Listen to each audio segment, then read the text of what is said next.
Dude, that was fire, dude. Bravo. Bravo. Thank you. And thank Can we talk about the elephant in the room though, where Rodan, the one really scene he had was being a bitch? Well, the whole point of the film was King of the Monsters. So the whole point of that clip was Godzilla proving he was the king, he was the big bad boy, and they were all saluting him and giving him the, the bow of approval of being the alpha of all titans. I didn't see anybody else bowing. Did you guys see anybody else bowing? I just saw a fucking dumb bird bowing. That's all I saw. Well, sorry, I just gotta give my boy Sentry some shit. You're walking out there nice. Anubis. Yes. Well, everybody, welcome to the entertainment headquarters, and of course, welcome to my segment on the channel, which is Kaiju Connections, which is dedicated to all things kaiju and big monster action in the world of cinema and television.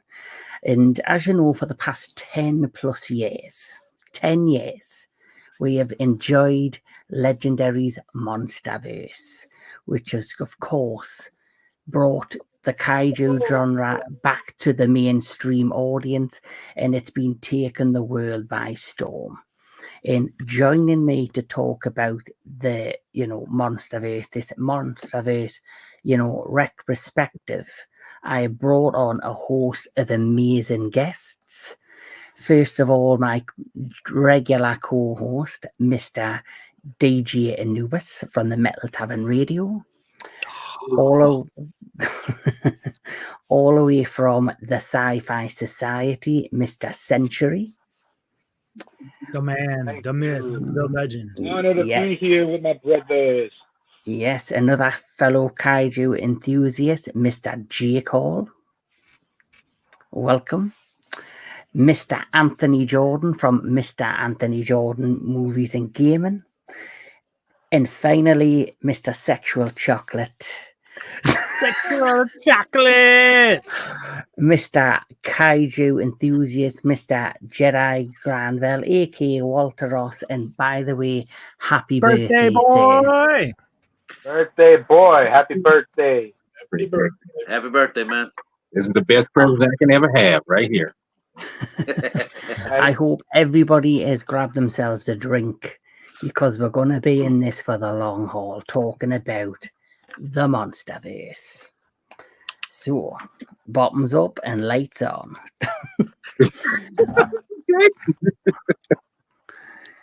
So, where do we begin? We need to go all the way back to 2014. And we, of course, are talking about none other than Godzilla 2014. So, first things first, something I always ask.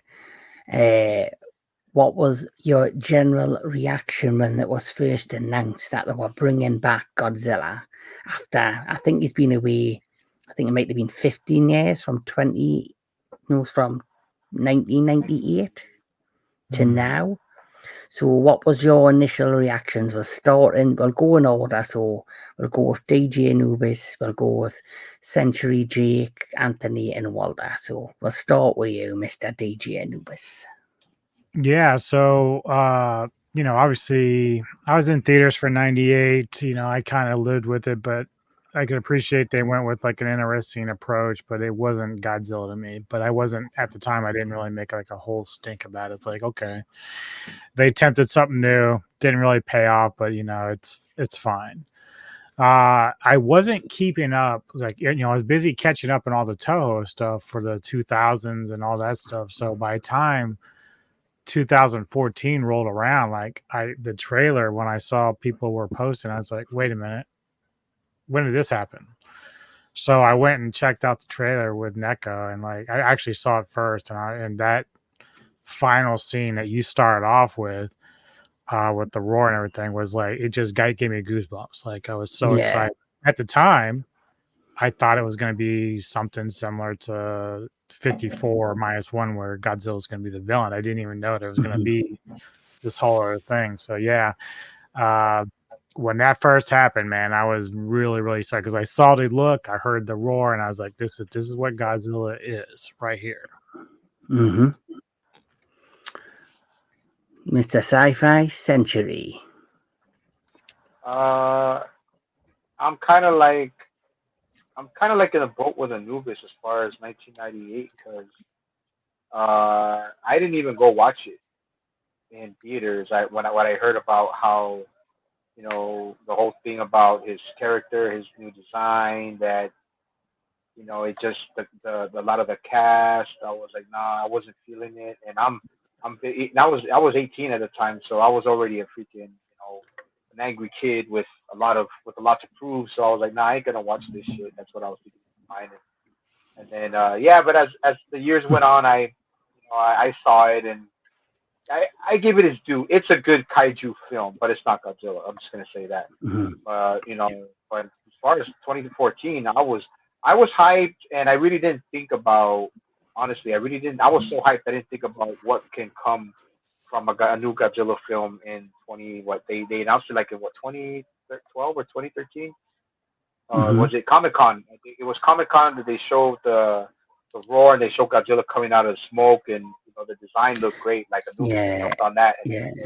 and I said, yeah, I'm all for it. It looks good. Bring it back. That's Godzilla. That I can jump on, and that I can relate to, and the rest was history from there, man. I mean, I was hyped for it, and I even went to see it. I took my mom to see it, so it was good. Mm. Yeah, Mr. J. Cole. Well, when I first watched 98, I enjoyed it for what it was. It was a good film. I get why people weren't a big fan of the design, but I thought it was unique. All that. I wish they had done better with the breath, but that's here or there. They Yeah. they made up for it in the anime series, which the Yeah. anime series is way better in my Everybody, opinion. everybody says the anime like world's better than the movie. The anime series, it's just amazing compared to the actual movie.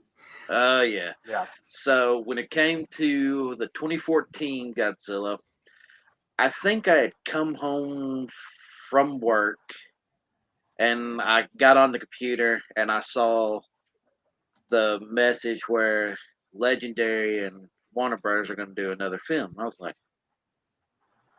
am I being scammed or what not? I mean, what?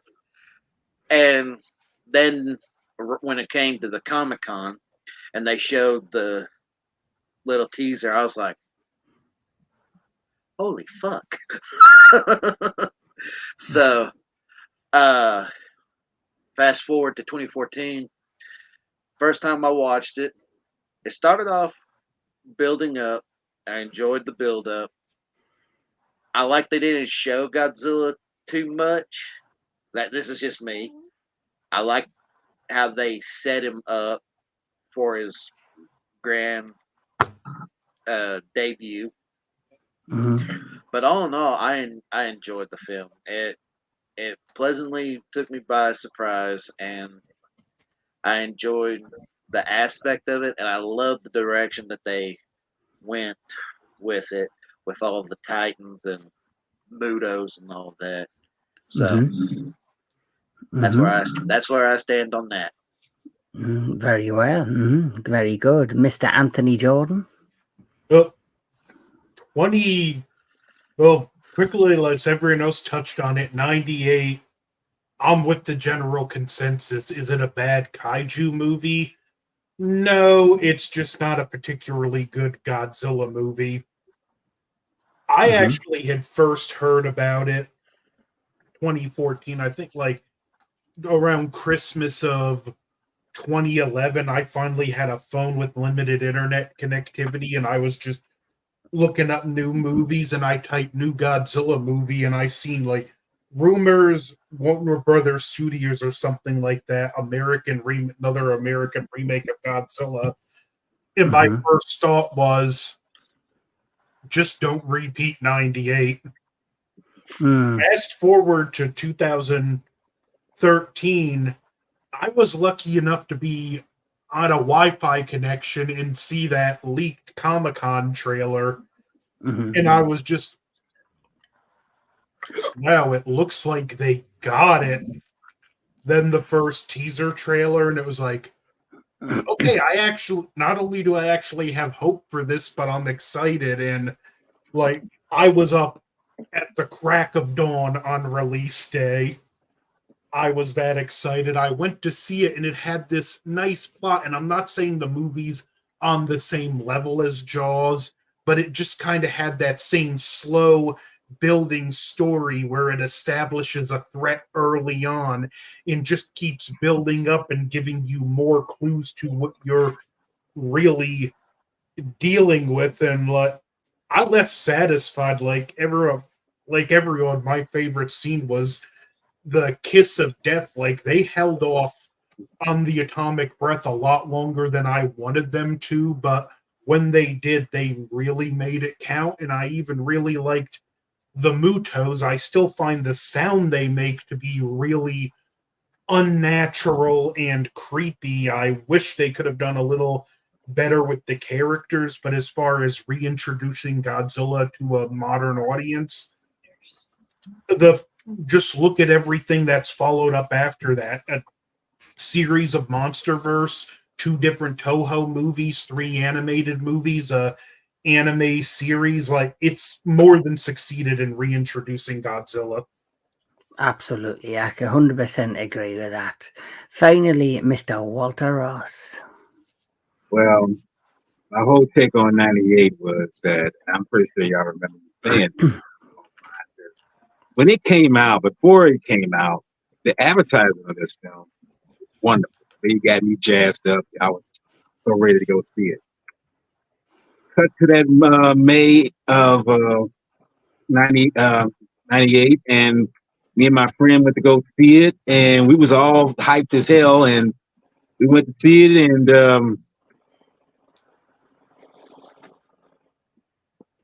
okay, what is this? I mean, what? You know, and just to add insult to injury, I went to go see this 2 more times just to say, okay, I'm going to try to enjoy this. I'm going to try to like this. Yeah, boy, that was such a mistake. So, got to 2014. I'm hearing about this new Godzilla film. I'm just kind of like, yeah, I don't know, because America, you touch something foreign, it always seems like y'all don't have the minus touch of making something good for the American audience like you should, So, and my same friend who went to go see it together, he was kind of like, he was hyping me up, telling me, we ought to go see this. I was like, I don't really know. I was kind of perplexed by this. So to make it easy on me, he paid my way to go see it. So I was like, okay, cool. I got no injury on me. I don't lose no money out of it. And we went to go see it in 3D. I mean, I didn't necessarily want to pay 3D. I mean, it's like, why would you pay for 3D? Ain't no sense you seeing something big tail or whatever coming at me. It's like, don't. But when you go see it, that score that comes up, it's like, okay, this is getting me going. It's building up. And the story starts to roll as it does. And once you do see Godzilla make his entrance, it's like, wow, this fool, he's whoever he is. Now, this is a Godzilla that I wish we had in 98, but unfortunately, we got some, slim down looking motherfucker. So I don't know what that was, but this dude was buff and everything. I'm just like, okay, now this is what you call Godzilla. This is what we wanted to see. So throughout, watching it, it's like, wow, I'm feeling like a kid in a candy store like right now. It's like, why am I so excited by this? But that just showed it triggered something in me that I wish I could have had back in 98. So after it's said and done, after the movie was done and everything, I was like, wow, I feel really satisfied by this. I'm like, I shouldn't have, but because I was, like I say, I didn't think it was going to do it justice, but somebody did what they were supposed to do, which is don't screw this up. And they did that. True enough, Godzilla is in there, not as much, but the time he is on screen, that's what you needed. And I'm just like, okay. I was just like, well, hopefully we get more of this, maybe. If we don't, so be it. But in my personal opinion, it's like still stands as one of the better Godzillas that America has made. Yeah, well, my opinion is when the first announced, when the rumors started way back when, I was actually excited because I thought it's been since 1998 we haven't had a Godzilla, and I thought because 1998 had divided the fans in such a big way that I generally thought, this is an opportunity to make Godzilla right. But then I did have my trepidations because obviously you know, were they going to follow the history of the franchise? Is it somebody who's making it? Are they making it with the right intentions? Are they going to be faithful to it? Or are they just going to push it out there and make a big Hollywood effects film and just push everything else to the side? And I think the key ingredient of why Godzilla 2014 did so well and was so loyal to the original material is through one man, Mr. Thomas Tull. Because Mr. Thomas Tull was the, you know, creator of Legendary. He was the president. He was a billionaire, and he invested a lot of time and effort into making Godzilla. And previously, obviously, he's a huge kaiju fan because they did the Pacific Rim series. And you know, with 1998, I don't think it's a bad film, but it's the fact it's called Godzilla. If they had just given it a different name, no one would have an issue with it. If they called it, I don't know, you know, Gargantua or something like that, or Gargantia, you know, something different, nobody would have batted an eyelid. But the fact that it was called Godzilla, it didn't feature much of the history of the past Godzilla franchises, that it really knocked a lot of fans. And like everybody else, soon as I seen the teaser trailer, or that leaked from Comic-Con, I kind of had a feeling we were going down a good road. And when it comes to Godzilla 2014, like Anthony said, it did have like element of Jaws in there. And what I liked about it is that you didn't see Godzilla, and they didn't really push him. They didn't really tease him. Like even the poster that was released, you just see the back of him. And before that, you had the teasers where you see like the San Francisco Bridge and just the fins, like his back spines. And then when he was finally revealed in all his glory, I thought he looked fantastic. He looked like the Godzilla we all know. But that's my initial reaction when they first brought out Godzilla. But let's talk a little bit about the plot of Godzilla 2014. So Godzilla 2014. So Godzilla 2014 is an American monster film directed by Gareth Edwards and produced by Legendary Pictures and distributed by Warner Brothers.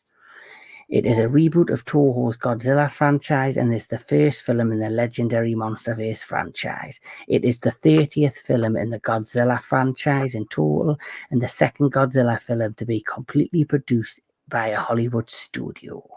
It starred Aaron Taylor Johnson, Ken Watanabe, Elizabeth Oslin, Juliette Bierocchi, Sally Hawkins, David Statham, and Bryan Cranston. And the whole plot, as you know, it set up the beginning of the lore for the Legendary Monsterverse. And I think this was the key to its success, because everyone wanted to know, was Godzilla a bad guy? Was he going to be a symbol of the atomic bomb again, especially when you saw the beginning of the movie? Or was he going to be a hero? In some ways, he proved to be all three in this film. So we'll go back to DJ Anubis. What's your opinion of the plot of 2014? I actually love it, and so does Neko. I like the idea that they were trying to use the atomic bomb to kill him, like instead of using that kind of history to try to tie in Godzilla in some way. As far as like, I know it's always been like some people hate this film for various different reasons. One is some people thought Cranston character should have lived longer than he did in it, and then others thought that Johnson and Olsen were pretty bland as like your main leads. And it's like there's always the arguments about, well, it's all about the monsters, it's not really about the characters. But we find ourselves when we watch something like -1 that characters do matter. It's just a matter of the storytelling behind it. Now for this particular film, I didn't mind it too much because as you stated, you're basically reintroducing Godzilla to the American audiences. Like we're starting over from 98.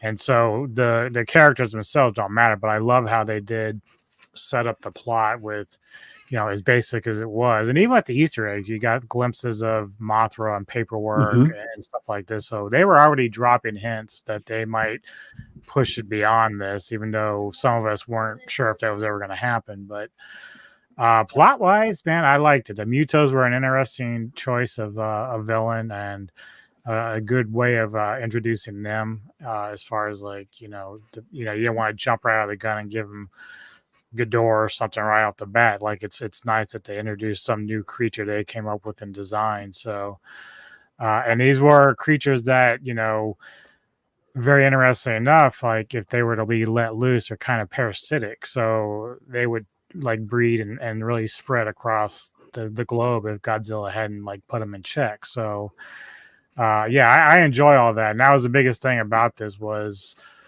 that towards the end there, when Godzilla reawakens from the dust, and people were inside that arena trying to find her hurt and sick and beat up, and all of a sudden the screen saying Godzilla, savior our city, king of the monsters. Like that got me so hyped, dude. Like that's like, he's like not so much the hero, but he's an anti-hero, but he's definitely looking out for the planet. Something that Ken Watanabe's character talks about throughout the film, where he brings balance. And so, yeah, it's just an amazing start. And then, of course, a few years later, they were like, we're going to bring in some Rodan action, maybe some Ghidorah. And we're like, oh. Mm-hmm. Mr. Sci-Fi Sentry, your opinion of the plot of 2014. Well, honestly, Anubis pointed out a lot of what I was going to say, what I had in my mind, and me first hearing it, seeing the images where, like you said earlier, Kevin, that that they showed Godzilla, they kept Godzilla under wraps like they were supposed to. The poster and images where he was just his back, I was loving it, and yeah, the plot was very reminiscent, keeping in with the history of Godzilla, adding Bikini Atoll's incident, and then Project this, and I was like, this, they're doing it right, and when I'm watching it, I'm loving it. The Mutos, great. I know at first, I'm not gonna lie. At first, the Mutos, I wasn't very impressed with them. I was like, they are just Godzilla's cannon fodder. That's it. But I really did eventually, like, warm up to them, and the more I watched it, the more like these are great original creatures, and I'm glad I'm glad they didn't blow their load and bringing in another Toho Kaiju in the first film, just like Anubis said. And yeah, the plot was good. The actors were good.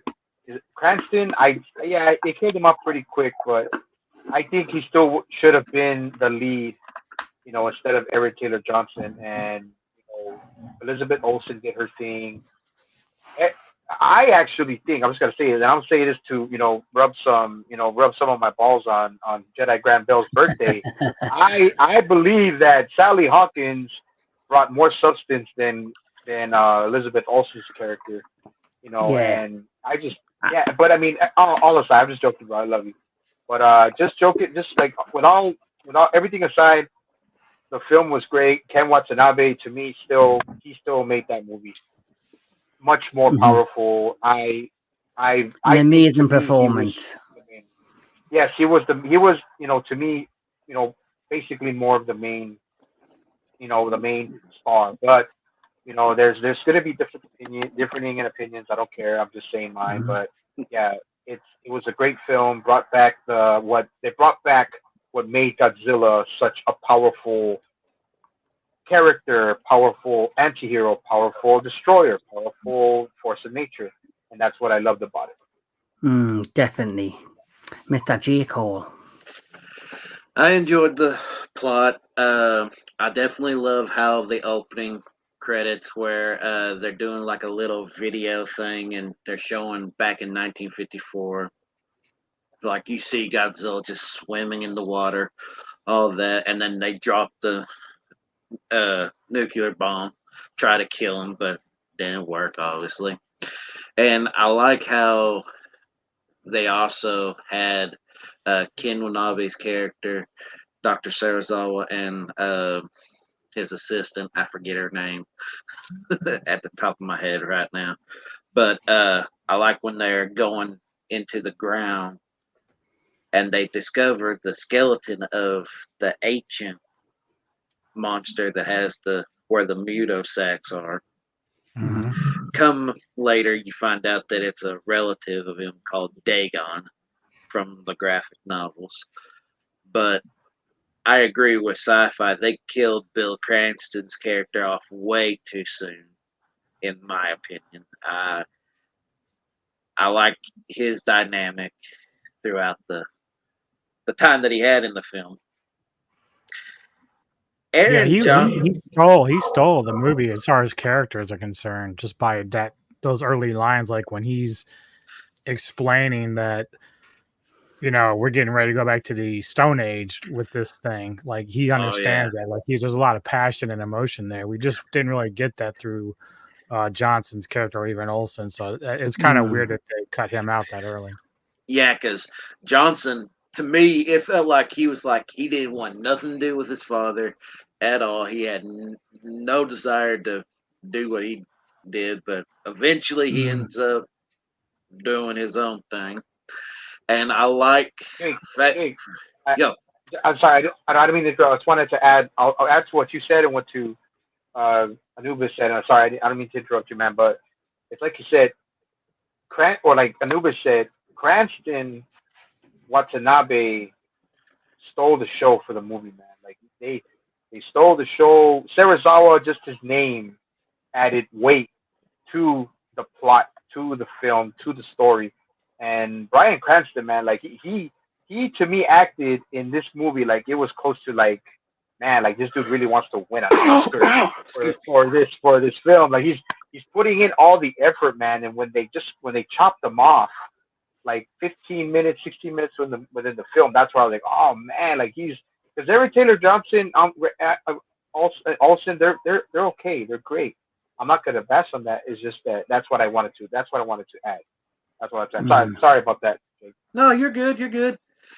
But so favorite part of the movie, my favorite scene is when the male Muto arrives in Hawaii and just finished consuming the nuclear sub radiation. It's in the city, subways, and then all of a sudden you see the water just coming over, and then the big reveal.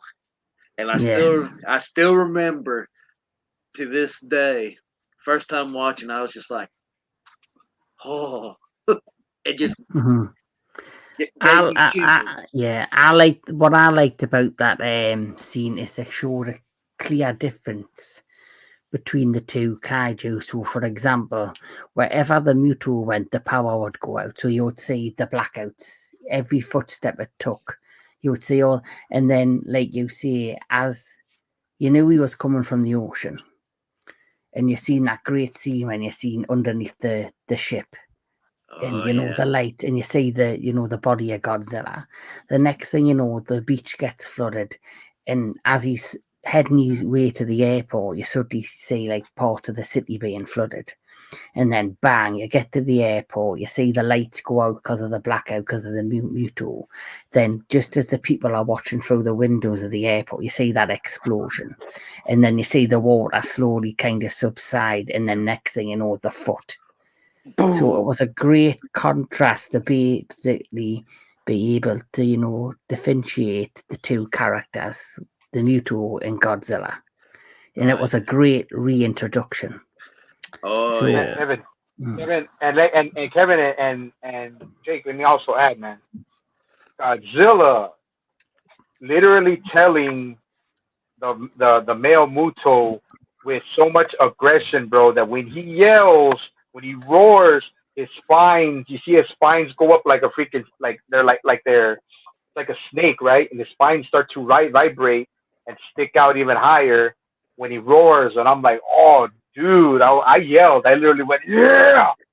And like, I just, dude, because he looked so intimidating, menacing, the meanest mom always says this. That's the meanest Godzilla I have ever seen in history and film.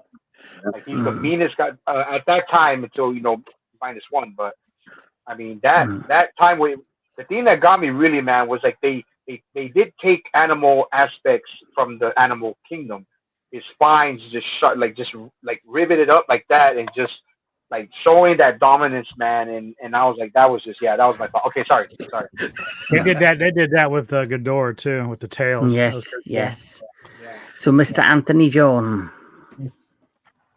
Well, I remember just as the movie was starting, my two big must-haves: Godzilla done right, and you don't have to browbeat, but respect the atomic message of the original. And right off the bat, great opening credits, the setup with the dead creature, then the disaster, and it just kept building. And I agree, Bryan Cranston died a little too soon. And even though, Alan Taylor Johnson, you can tell that the actor probably didn't really want to be there.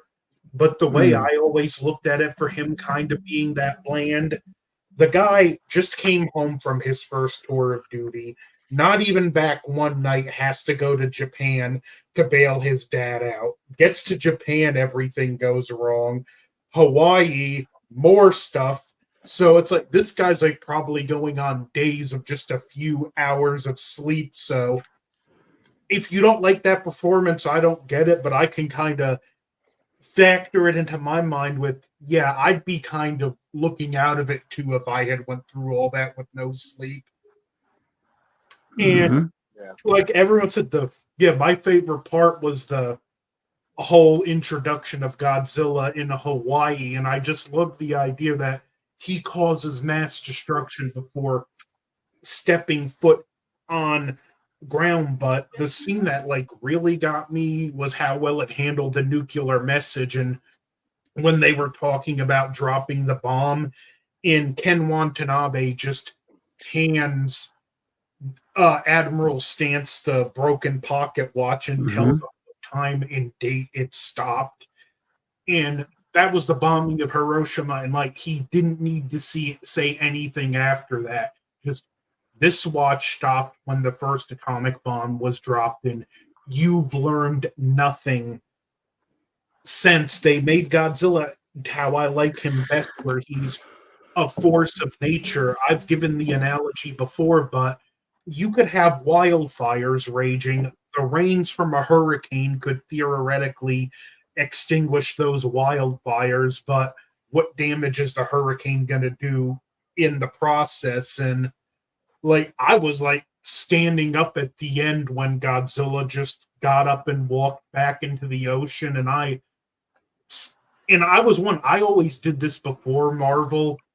If I really like a movie, I will stay in the theater through every last credit, and I'm like, that I felt like the movie did everything it needed to when all was said and done. And people's opinions of it have changed over the time, but I still feel like even if you could argue it could have been better, I still feel like the movie did everything it needed to just to reintroduce Godzilla.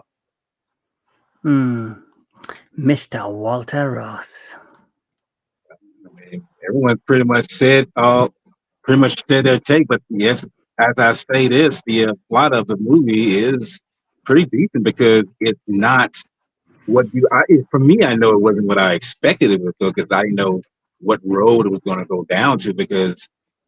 And I will say this too, this movie gave some false advertising. The advertising gave false indication that Bryan Cranston was going to be in the film for the long duration, kind of like Steven Seagal in Executive Decision. He's going to be in the film pretty much through the whole film. But well, don't forget, Mr. Walter Ross, that he was in the middle of filming Breaking Bad. Right. And as you know, that was one of the most watched shows going at that time. And he actually was wearing a wig throughout the course of the film because his head was actually shaved bald to do the final season of Breaking Bad. And so obviously they wanted to attach a well-known name, some name recognition, like a flavour of the month, I guess. And he was flavour of the month at that time. Aaron Taylor Johnson had just come off the success of the Kick-Ass films. Ken Watanabe kind of brings a sense of culture and history to it because of the connection of being Japanese. But they could have had another connection, to the franchise way back when. There was a certain name that was circling that was actually brought up. And there was actually a campaign that was set out for this particular name. And I think we all know who I'm talking about. Would you like to mention this, Mr. Ross? Because I know it's heavily, on your mind. Oh, you talk. Oh, yes. I mean, yes, that elephant that we was mentioning. Yes, I need to talk about this. We need to talk about this. And the funny thing about this is, let me get this out the way right now, because the man was credited in the movie, in the final film, Akira Takarada. Wonderful human being. He was such a wonderful personality. I'm glad I got to meet him twice, at D-Fest, but the sad part about this is the man was credited in the film for this film. Did not get because I went tooth and nail looking for this scene of him in. I figured maybe he's just in a profile, maybe he's just in a side view or something like that. I figured maybe that's what it. I saw nothing of this man in this film, and I was kind of like, okay, what's going on here? He's got a credit. If you got a credit in the film, you should be in the film. Should be in the final product. Mm-hmm. Come find out this month, this week, here comes this deleted scene that 10 years. It's been hidden in a vault for 10 years. I'm just like, I mean, from my brother. My brother. I just gotta say that. No, please let me say this. The simple fact is, there's justification for what people say that the reason why he's not in there is because it flows up the face or whatever. People. It's 24 seconds, okay? In fact, he's on the damn screen in that 24 seconds for only 10 seconds. What would it matter if he put him in there? A living legend, a person who started out in the first original Gojira in 54. What fucking difference would that made to put that damn 24 seconds in there? I'm just sorry. Look, it just, all I'm saying is, thank you. It's fucked up. Give the man his due when he is the one who was in the very beginning. Give him that because he deserved that. I figure it's like why waste your time even doing that scene if you were never going to put it in? Like as Walter just said, it's not even that long. That's not going to kill your film. I'm sorry. That is not going to kill your film to have that scene in there. And the fact that it was filmed in Vancouver, Canada. He's not a spring chicken. He was at the age he is, and they actually flew him out to Vancouver, Canada from Japan to film that 24-second scene.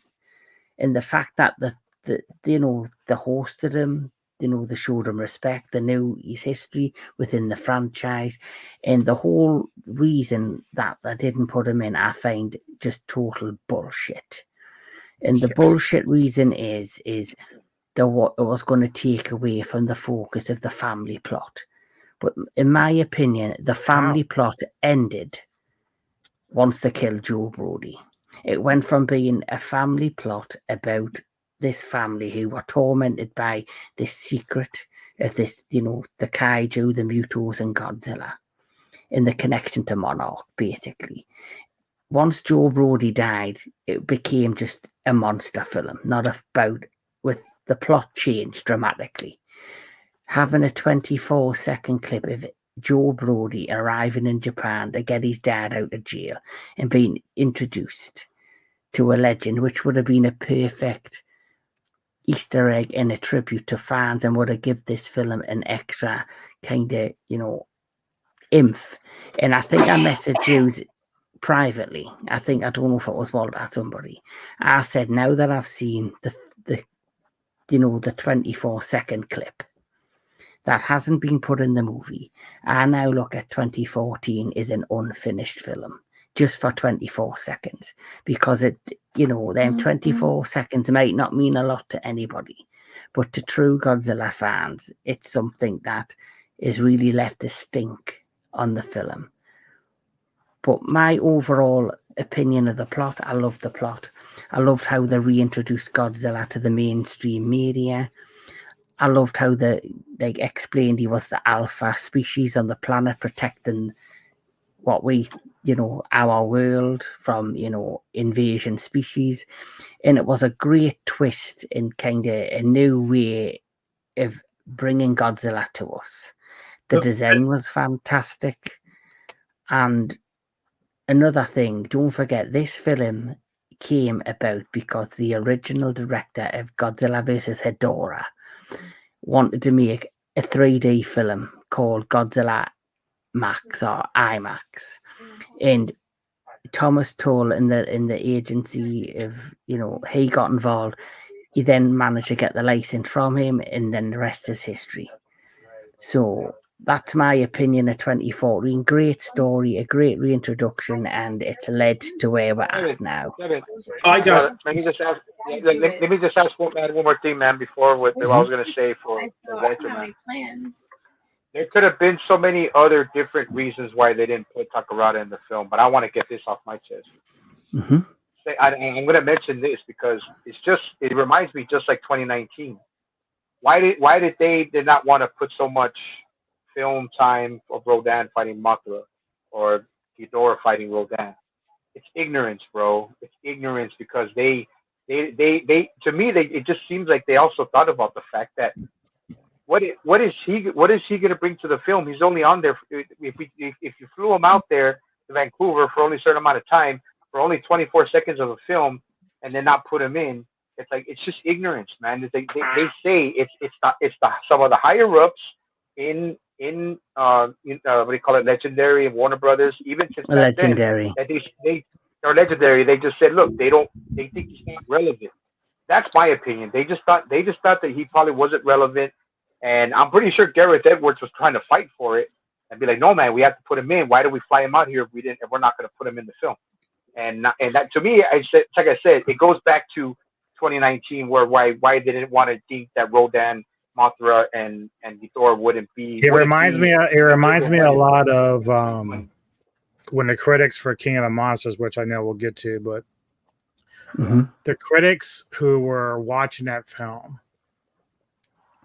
they kept asking themselves, like, all right, we know Godzilla, but who the fuck are these other creatures? And I feel like not the directors for the Legendary universe, but as Sentry, but the higher ups, like they said, okay, we're familiar with the names, but we don't want to do any research. We don't want to go back and like find out, like, yeah, you want more Rodan, but they didn't do any of that. And that's sort of like with Takada, like they just said, well, we know he was involved in some way, but he's, we don't consider him a big enough name to like put that fucking scene in there, which is it's just insulting. And I hope to God at one point they just do like a director's cut of all these films and anything. I don't give a fuck what it is. Just put it fucking in there. I don't give a fuck. Like, just because what they might find irrelevant, Godzilla fans will probably find more relevant. I got, you know what I mean? Two things I want to add to that. One, if the 24 seconds was such a big deal, I'm not even an editor, and there are scenes in that film I feel like you can trim a second or two off of and not break the pacing and make up the 24 seconds. And as far as we don't want to subtract from Godzilla, okay, first of all, your hardcore fans are going to flip their lid seeing him in the film. And secondly, as far as the casual audience goes, it's not going to subtract from Godzilla because they're like, oh, look, it's a guy working at an airport. They wouldn't know who he is, so that's a pathetic excuse. It just don't hold water. Yep. Well, you know me. You've seen me. I edit all my intros. I put a lot of work into them. If I was editing this fucking film, I would have got that fucker in the film. I would have made sure I got it. I would have cut a few seconds on something else Dude, to put them especially if you're gonna waste 24 time bringing that seconds dude in out, this. like it's a waste. Like, why are you wasting this dude's time? Absolutely. Yep. But anyway, we need to crack on. As much as we respect that man, he was a living legend. He's a man that May is rest in sadly no longer with us, but his legacy is going to live on in the heart of all us fans. We know who he is. We appreciate him, even if Legendary didn't. We do, and that's all that matters.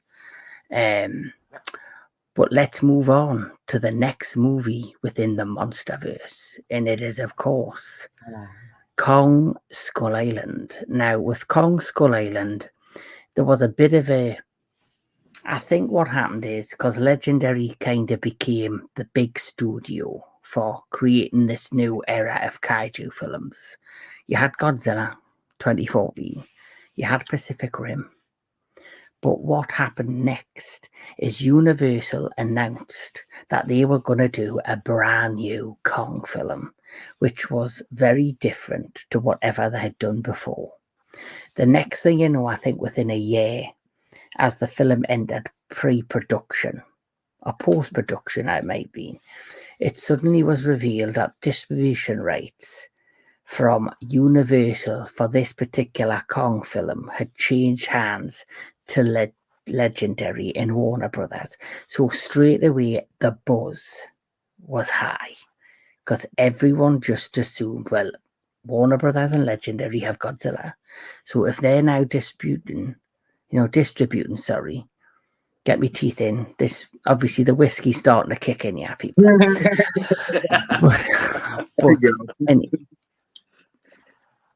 But clearly, because they now have the distribution rights to this new Kong film, it led to the idea in a hope that for the first time in many, many years, that we were going to get a clash of Godzilla and Kong together. But before we can get there, we need to just simply talk about this particular film. So let's have a look at Kong Skull Island. So where do we start? So Kong Skull Island. I'll just read a little bit about the movie. So Kong Skull Island is a 2017 American monster film directed by Jordan Voight Roberts, produced by Legendary Pictures and distributed by Warner Bros. Pictures. It is a reboot of the King Kong franchise and the second film in the Monsterverse, serving as the 11th film in the King Kong franchise. The film stars Tom Hiddleston, Samuel L. Jackson, John Goodman, Brie Larson, and many more. So, it's set in 1973. So, it's set way before Godzilla 2014. So, DJ Anubis, what was your first reaction when you heard about Kong Skull Island? Well, at first, I did not even know it was going to be tied into G14 until the end credits. So that was already a nice surprise. And that's what sort of got me excited about the future with King of the Monsters and whatnot. But, look, I've never been the biggest Kong fan, and it's probably been pretty evident whenever they did the 2021 film where they finally got it right. But, I still enjoy it because he is a kaiju. I enjoyed 76. I actually saw that at the drive-in as a kid.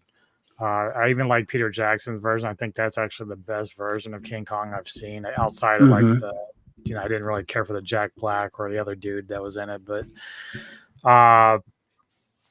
this was good. I mean, they obviously went bigger with their big names. You got Jackson and their Hiddleston, Brie Larson. So they really went after a lot of the hot names at the time when they put it together. But Jackson doing Jackson with his character, and I pretty much figured he'd be the guy to be the asshole. But I liked how it started. They had the warplanes. John C. Reilly is amazing in this film. He's a great actor. So he's really funny too. He has like that subtle humor that we'll Mm. throw in there for you Yeah. guys. Shouldn't have come. They shouldn't have come.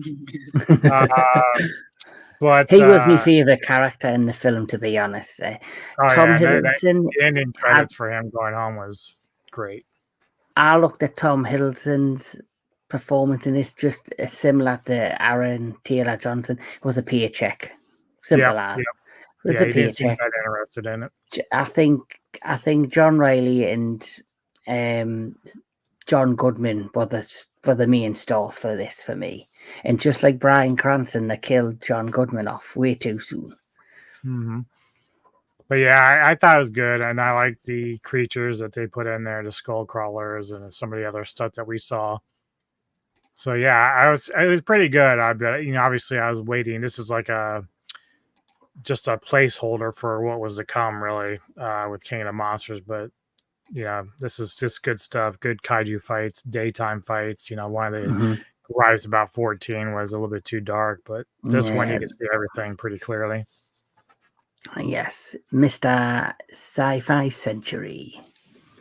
Okay, so just a reminder, I'm just showing this. This was from the first film we talked about, and I got that.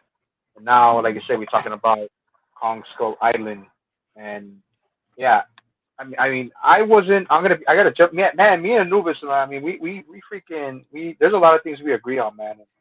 I wasn't a huge Kong fan. I liked Kong. I even liked King Kong Lives. I liked the original Kong, 1933. I liked 76. King Kong Escapes, Godzilla, even King Kong versus Godzilla. But like this Kong to me was, on top of the cast, great cast, John Goodman, Tom Hiddleston, Brie Larson. I mean, everyone was great. But Kong shines so greatly in this movie.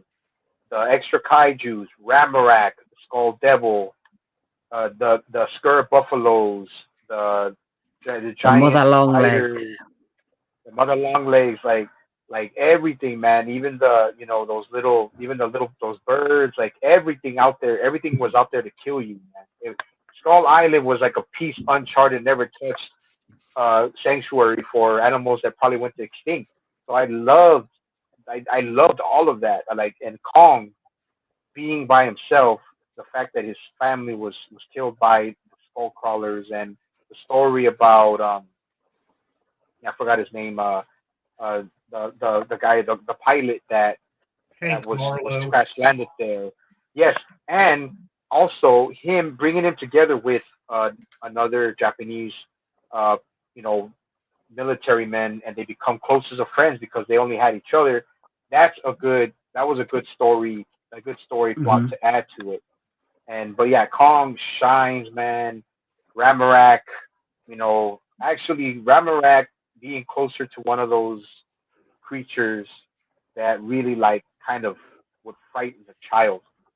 Just it's that's the big one. And Kong and Ramarak fighting, man, and just the way the story goes. 73, they're locked, they're trapped on there. It's a survival movie. It's a kaiju movie. It's a creature feature. It gives a little bit of nostalgia to the 70s. And it's a post-war, and it's a post-war movie because it's based after the Vietnam War, and it did have kind of that nitty-grittiness from post-war Vietnam as well. Yes, exactly, and that's what I mean, man. It's a great film, dude. I took my mom to see this twice, and then, like I said, losing my shit at the end credits, bro. I lost my fucking mind. I was yelling. Even though I was very few people there, I was yelling like, yes, like this is what I want to see, and I just loved it, man. Kong, the giant squid, everything, dude. Everything, every single part. The deaths meant something. The plot thinking so much. It was a great film, bro. I became even more of a Kong fan after this film. So, Mr. J. Cole. Well, when I first heard that they were doing another Kong movie, I was like, "Oh no!" That was my first reaction. Was, "Oh no!" I agree. Probably same storyline. Probably dinosaur or giant snake. whatever they were going to do, and Kong's going to die. But I was pleasantly surprised with this film. I enjoyed all the cast. Of course, Samuel L. Jackson's character. To me, he somewhat stole the show, just by a hair. Stole the show. I still enjoy the scene towards the end where he's holding the bomb detonator and Brie Larson. It's like, we're better than this, and he goes, "Bitch, please." I just busted out laughing. You notice every film that Samuel L. Jackson's in, he always has to go, "motherfucker." And then just he's about to say it, then he gets squashed by Kong. He goes, "Your mother," then Oh yeah. Is that or bitch? Shut up, bitch. But yeah, I enjoyed the film. I love the plot to it. I love the aspect that they didn't go with dinosaurs this time. They went with other creatures, including the skull crawlers, which I thought was a very unique take. Yeah, I think they tried to make it more like undiscovered animals and like new fauna that's never been seen before, like plant life as well as animal life. It felt like a real place that could exist with realistic animals. Yep, I love the design of the skull crawlers. The mother long legs kind of creep me out just a little bit, but I mean, yeah. But I love how Kong, even though he didn't learn how to fight or whatnot, he learned that he's go. And boy, when he grabbed the tree and went, and then held it up to the side like a samurai sword, and then just went, boom. Chef's kiss. I actually, I love the beginning of Godzilla 2014. I thought it's great because it brings so much nostalgia vibes. And I love how they did that scene in -1 that was kind of similar to the beginning of 2014, where you see the atomic bomb with Godzilla, and then the next thing you hear in the news on the radio, and they're talking about a giant creature being discovered, and the element of that beginning reminds me of the beginning of 2014. But what I loved about the beginning of Kong Skull Island is you just see in the middle of the Vietnam War and them landing on in that one particular scene where they're busy fighting and the hand comes up. And then the next thing you know, you just see the eyes and then the credits roll. I just thought it was a brilliant start to a decent film. Oh yeah, I love the opening, and like Sci-Fi and Anubis, the end credit. When I saw that, I was just like, I didn't scream, but I was like, yes, Mr. Anthony Jordan. Well, my reaction to when I first heard about this, I'm like, okay, another Kong film, but I'm like, oh, what are the chances they just do the same story yet again? And like when I seen the cast, like John C. Reilly, like he can give good performances, but I don't like his comedy, so I was kind of apprehensive about him, only for him to go on to be my favorite character in the movie. And I like how just the time period and just setting it after Vietnam, it did just enough that even though Samuel L. Jackson's character was a villain, it gave him just enough where you can kind of understand where he's coming from and make him a little sympathetic, because we pulled out of the war and he's kind of in this place where, what did all my men die for? And he sees this as, if I can kill Kong, it'll mean my men died for something. So although he's still the villain, I can kind of at least a little understand and sympathize with him. Mm-hmm. John C. Reilly gave some great performances in the movie. I'm not gonna lie, the scene where he's saying his goodbye and he's talking about Gunpei and how they became brothers on the island, that actually made me tear up. John Goodman, he could have been in for maybe 10 or 15 more minutes longer. I love the creatures, the skull crawlers, which they're actually a throwback. This is from the NECA Kong to a two-legged creature from the original Kong. Oh yes, and I do know that the director of this film, when he was looking for an antagonist to go against Kong, he watched the original 1933 film, and it's just for a split second. It's when they're tipping the sailors up into the ravine to where, they would fall into like the spider pit or whatever. There's this two-legged lizard that you see for 2 seconds climbing up the side of the cliff when Kong's got the log, and that's what inspired the director to create the skull crawlers, which are a very memorable creature in the film. And the fact that there's so many of them, you have ones that are more of a direct threat to Kong, and then you have the smaller ones, which are, even though they could give Kong a problem in numbers, they're more a problem for the soldiers. The personality we've seen in Kong and how he just learned to adapt through the movie. And again, I almost cried a little at the end credits when we see Marlowe go home and be reunited with not only his wife, but his son, who he never got to hold, who's now a grown man. And he even got everything to just watch the ball game, hot dog in one hand, beer in the other. I like that element of the film. It was just a very heartfelt thing, and you don't see something heartfelt like that in these movies a lot. And then the final scene where you see the cave paintings, we already knew from post 2014 they were going to be in the next movie, but to see the cave paintings, Godzilla, Mothra, Rodan, King Ghidorah, and it's that was the moment where it really hit me.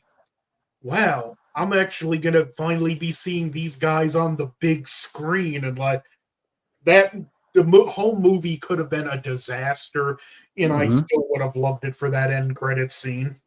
Absolutely. Mr. Walter Ross. Oh, wow.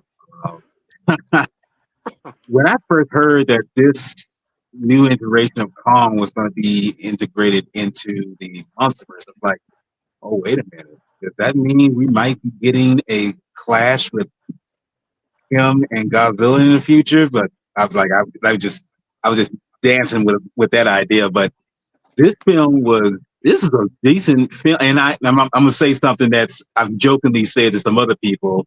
This is probably one of the best, almost R-rated PG-13 films I've ever seen in a long time, because they do something in here that they haven't done since the 80s. I mean, when the rating first came out, it was touch and go, but it was a balance of either violence, nudity, or language. And in here, there was a definitely good balance of violence in here. I was kind of like that one scene when Homeboy gets that long legs, that bamboo right through. I mean, it doesn't show it, but you see him, the aftermath. I'm like, damn, that's kind of graphic there, And some other scenes, and then when that one guy who's basically an office guy, he gets carried off by the birds, those razor blade head birds. He starts to get dismembered. Little bit. I'm like, okay, that's for a movie like this. It's kind of funny that they went hardcore with Kong in this, especially the one scene where he picks up the helicopter and one of the guys is dangling from there, and all of a sudden it cuts to where he falls and someone's in the sandwich. So it's like, wow, this is pretty gruesome, but I love it, and like I say, not to harp on the actors, not to harp on the characters. No, I mean, Brie Larson and Tom Hiddleston, they're okay in this. I mean, they're all right. But I feel like it's been mentioned before. Samuel Jackson and Goodman and of course Riley's performances are pretty much stole the show in here. But other than that, this film it's like I expected to enjoy it as much as I did. I thought I was going to be like, okay, we just saw Godzilla. I saw it a couple of years ago. So maybe, this will be all right, I didn't expect to like it as much as I did. I mean, because as Anubis and Sci-Fi mentioned, not the biggest Kong fan, I mean, not to say I didn't like him, but to see him in this iteration and show him just showing out and just going ham on certain things, I'm like, damn, I mean, I wasn't expecting all this, and I'm just, and the fact that it was set in a past during the post Vietnam era, I was just like, which they've never done with a Kong movie before, and I think that's what interested the director to do it. Is he had seen everything that had done with Kong before, like in King Kong, 1933. Peter Jackson was a direct remake of that one. Then you had, King Kong, the other remake, and then King Kong Lives, which was set at the time in modern times. So where else could you take the character? So he decided to do like a similar story to, of course, the original, but set it after post-war Vietnam. And I think because of them elements, it give it that extra kind of nitty-grittiness, as well as the adventure elements that we're used to with the Kong franchise. And just to add on to what everyone else said, the funny thing is, I'm a credit watcher, and the funny thing is, before the end credit came up, I was looking at the credit, and I just happened to notice Godzilla, and then I saw King Ghidorah, then I saw Rodan and Martha. Like, what? Whoa, wait a minute, what's? I was like. And then when they showed that intro, the end of it, I was like, oh shit, when we going here, So I was like, I heard rumors, but I wasn't for sure that it was going to go there. So I was like, okay, we're doing this. So let's go there. So I think because of the success of 2014, and we know the Marvel bubble, the Marvel was out there. It was kicking ass at the box office. They had made this massive shared universe with all the heroes. Well, long before there was a MCU, there was the Toho Showa era. That was, for me, the first ever shared universe I had ever seen on screen. You had separate films of Rodan and Mothra. You had separate Godzilla films. You had War of the Gargantuans. You had Frankenstein Against the World that featured Baragon. You had Varan. You had all these separate films, and then they connected them all and brought them all into one world. So it was inevitable. Once Legendary had a success in the hands of 2014, they had the idea to purchase King Kong, but they couldn't call him King Kong. They could only call him Kong. And that's when the movie shifted from Universal to Legendary. And soon as I heard that, as soon as I heard it was going to be the biggest Kong you've ever seen on screen, I knew straight away where we were going. And just like you, I remember waiting to the end of the credits because I was told there was a post-credit scene. I didn't even see it hit the screen. I seen underneath the final part of the credits, copyright Toho with all the different kaiju's names, and I thought, well, it's happening. But to see that last end scene with the cave paintings, it made me so happy. It made me so proud that we were going in a direction that every single one of us on this stream have always wanted to see on the big screen in modern day cinema. And before we go there, I'll just give me quick thought on Kong Skull Island. Great post-war film as well as an adventure film was a great new take on Kong. I do love the skull crawlers. I do think they're very inventive villain. I love how they've kind of added Monarch to it, which was another teaser that it was connected to Godzilla 2014. And I love the whole idea how this came together, that it was getting made as a separate film to the Monsterverse. And then during pre-production or production, it all came together. Because I don't even think when Samuel L. Jackson signed on, he knew it was going to be connected to the Godzilla franchise. They kind of just made it all work. And I really enjoy it. Kevin? Can I add something to what you're saying, Kevin? Yes, Remember, absolutely. like, not only was it another Kong film that really raised the stakes for the MonsterVerse and it being connected to the MonsterVerse with Monarch. I forgot to mention, like you guys said, the actors, man. This is one of the films that a lot of people do not give more credit that it should receive. I think they sleep on it. Yeah, they do, and I'm sure a lot of people give their appreciation for it, but I think it deserves a lot more, not only for being a MonsterVerse film, but for the fact that it's a unique film that it's so good that that after everything that happened in the film, and once the big reveal came out at the end of the movie, it prepared us for what's to come. What Rodan, Ghidorah, Mothra, Kong, all of them. It was a good, how do you say? It was a good little tease leading up to the next film that we're going to talk about.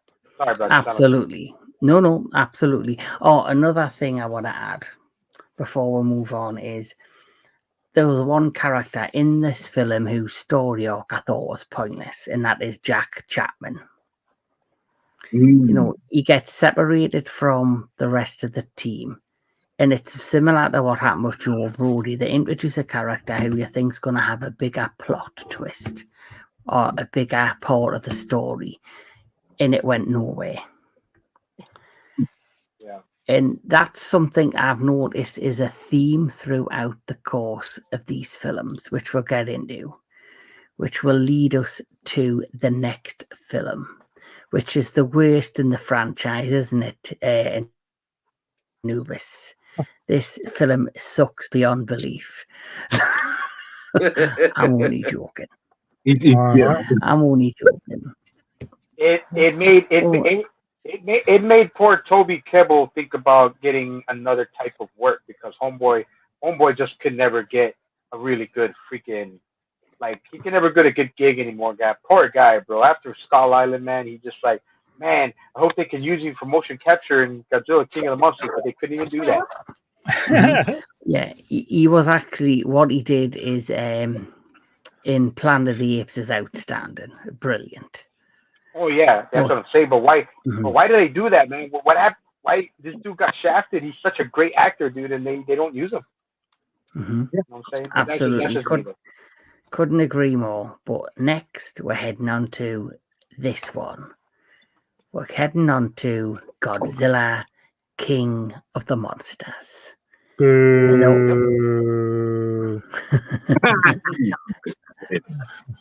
And all I can say is this is a film by a fan for the fans, and not just the new American audience. This is for any true Godzilla fan. The people that are so know the history of this franchise, the characters, everything about this. It's just a magnificent film. So, Mr. DJ Anubis, you can take it away. I think this movie was an impact in so many ways. I mean, one, it was my introduction to Fat Samurai Guy because he and Lady Fat Blood had done a reaction to it, and so Neko and I had watched it a few times, enjoying their enthusiasm for the film.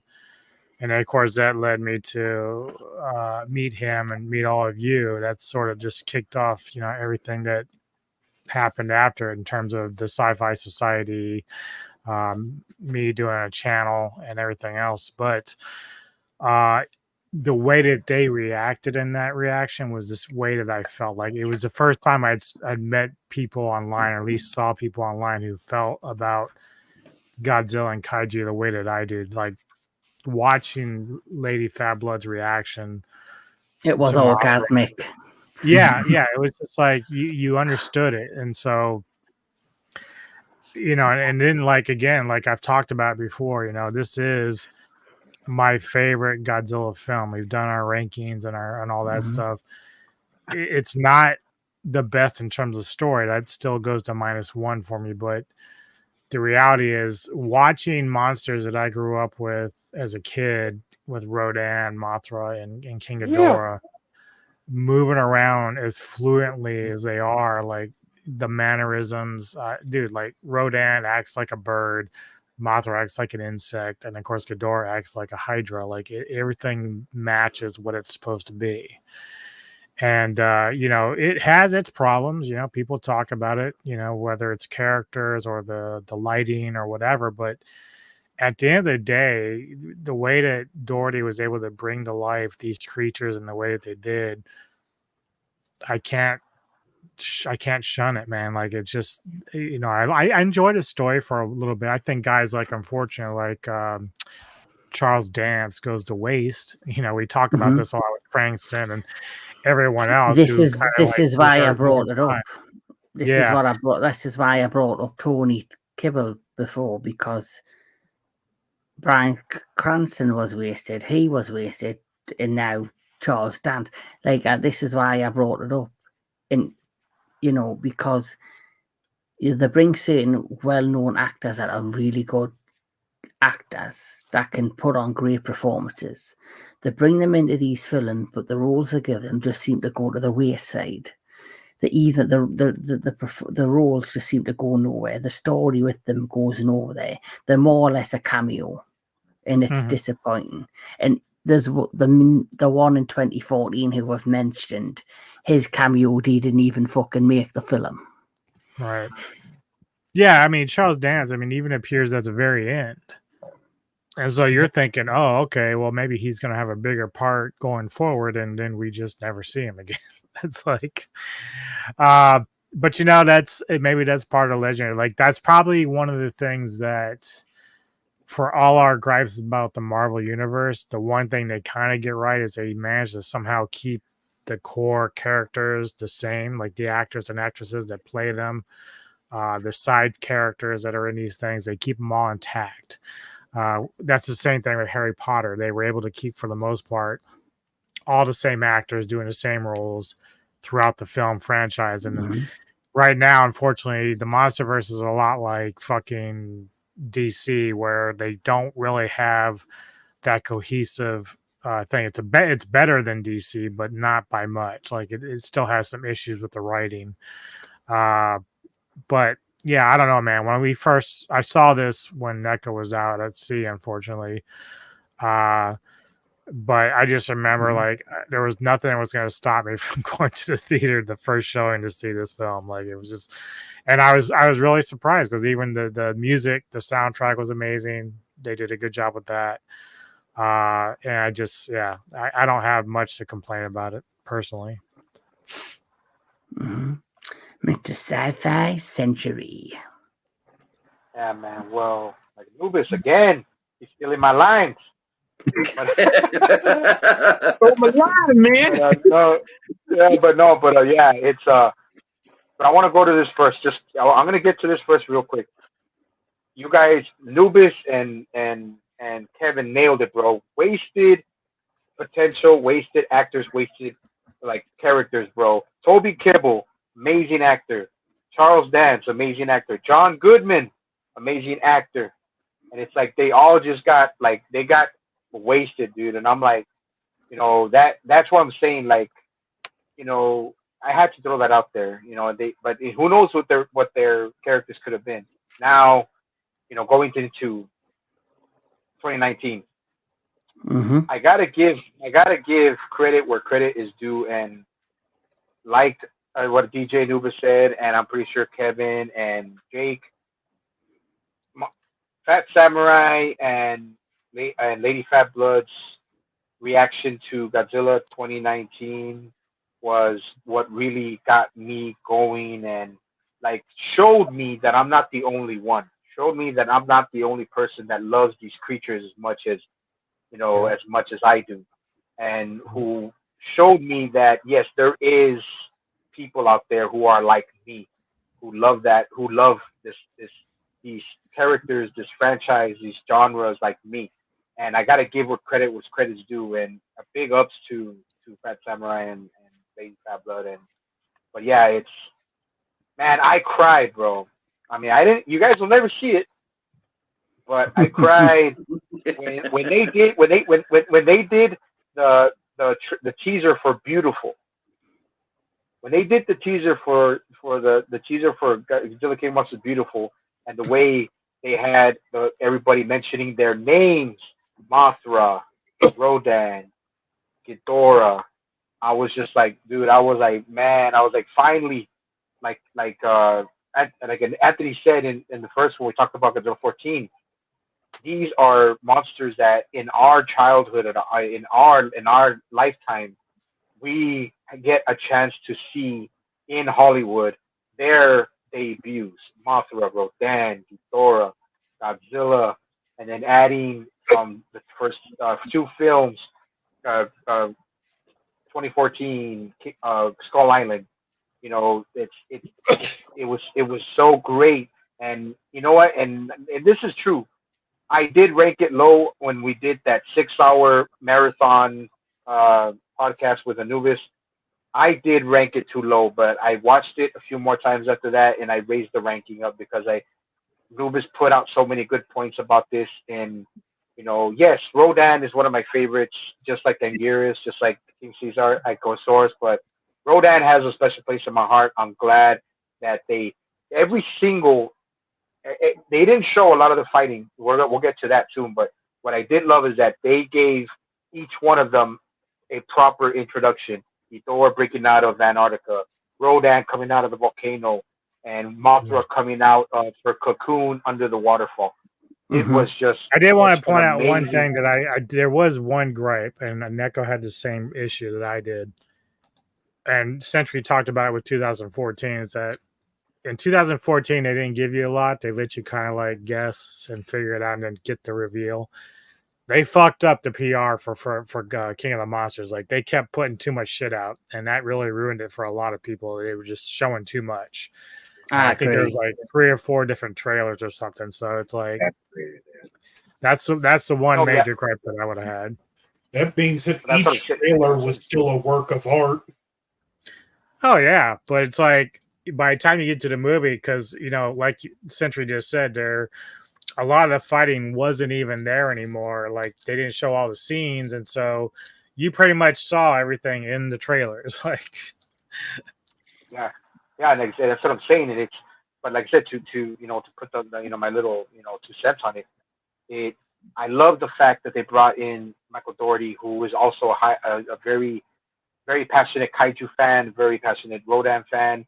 Like Kevin has said many times before, it was a movie made by a Godzilla fan for the Godzilla fans, and it was, a huge thank you to the people who love these movies, who cherish these movies, who endure so much as far as hearing the bashing, hearing about this and that. And we had our chance to shine, especially with the Monsterverse and Godzilla 2019. As bad as it was, it still grossed over $400 million. And then once it came out on home video, it made double than what it was supposed to make. So I'm just saying my things on it. That the actors great. Mark Russell. I mean, even what do you call it? I keep forgetting her name, but Millie Bobby Brown. Was it was good. It like I said, it was a mediocre story. Could have done better. Could have used less PR. Charles Dance was great. I mean, come on, man.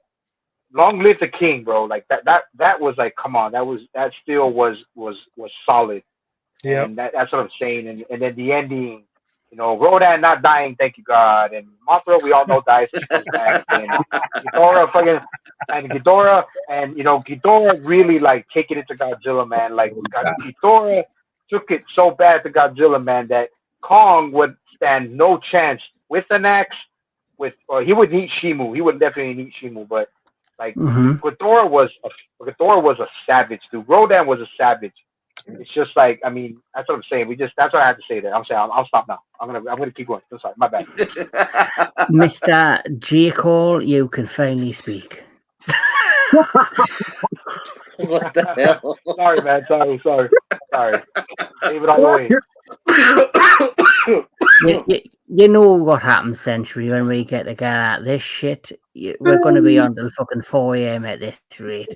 But who gives a fuck? Life is too short. We love Kaiju. We've got a passion for it. We love talking about this. So let's keep the party going. And Mr. J. Cole, what have you got to say about King of the Monsters? Well, damn, it's like everybody's stealing everybody's stuff. I mean, like DJ Anubis said at the beginning, because that's what I was about to. That was going to be the first thing I said. Was that Fat Samurai guy was the first time that I watched his ever trailer reaction to this, and their emotion and all that. I was just like, it was the pure passion. Exactly. I mean, and that's what led me to subscribe to his channel too, and all that. I enjoyed the film. I love all the designs of Rodan, Mothra, King Ghidorah. Definitely Rodan. I like how they did like the fiery lava situation and design. Yeah, Rodan was beautiful. Story, it's kind of hit and miss. I mean, it could have been better.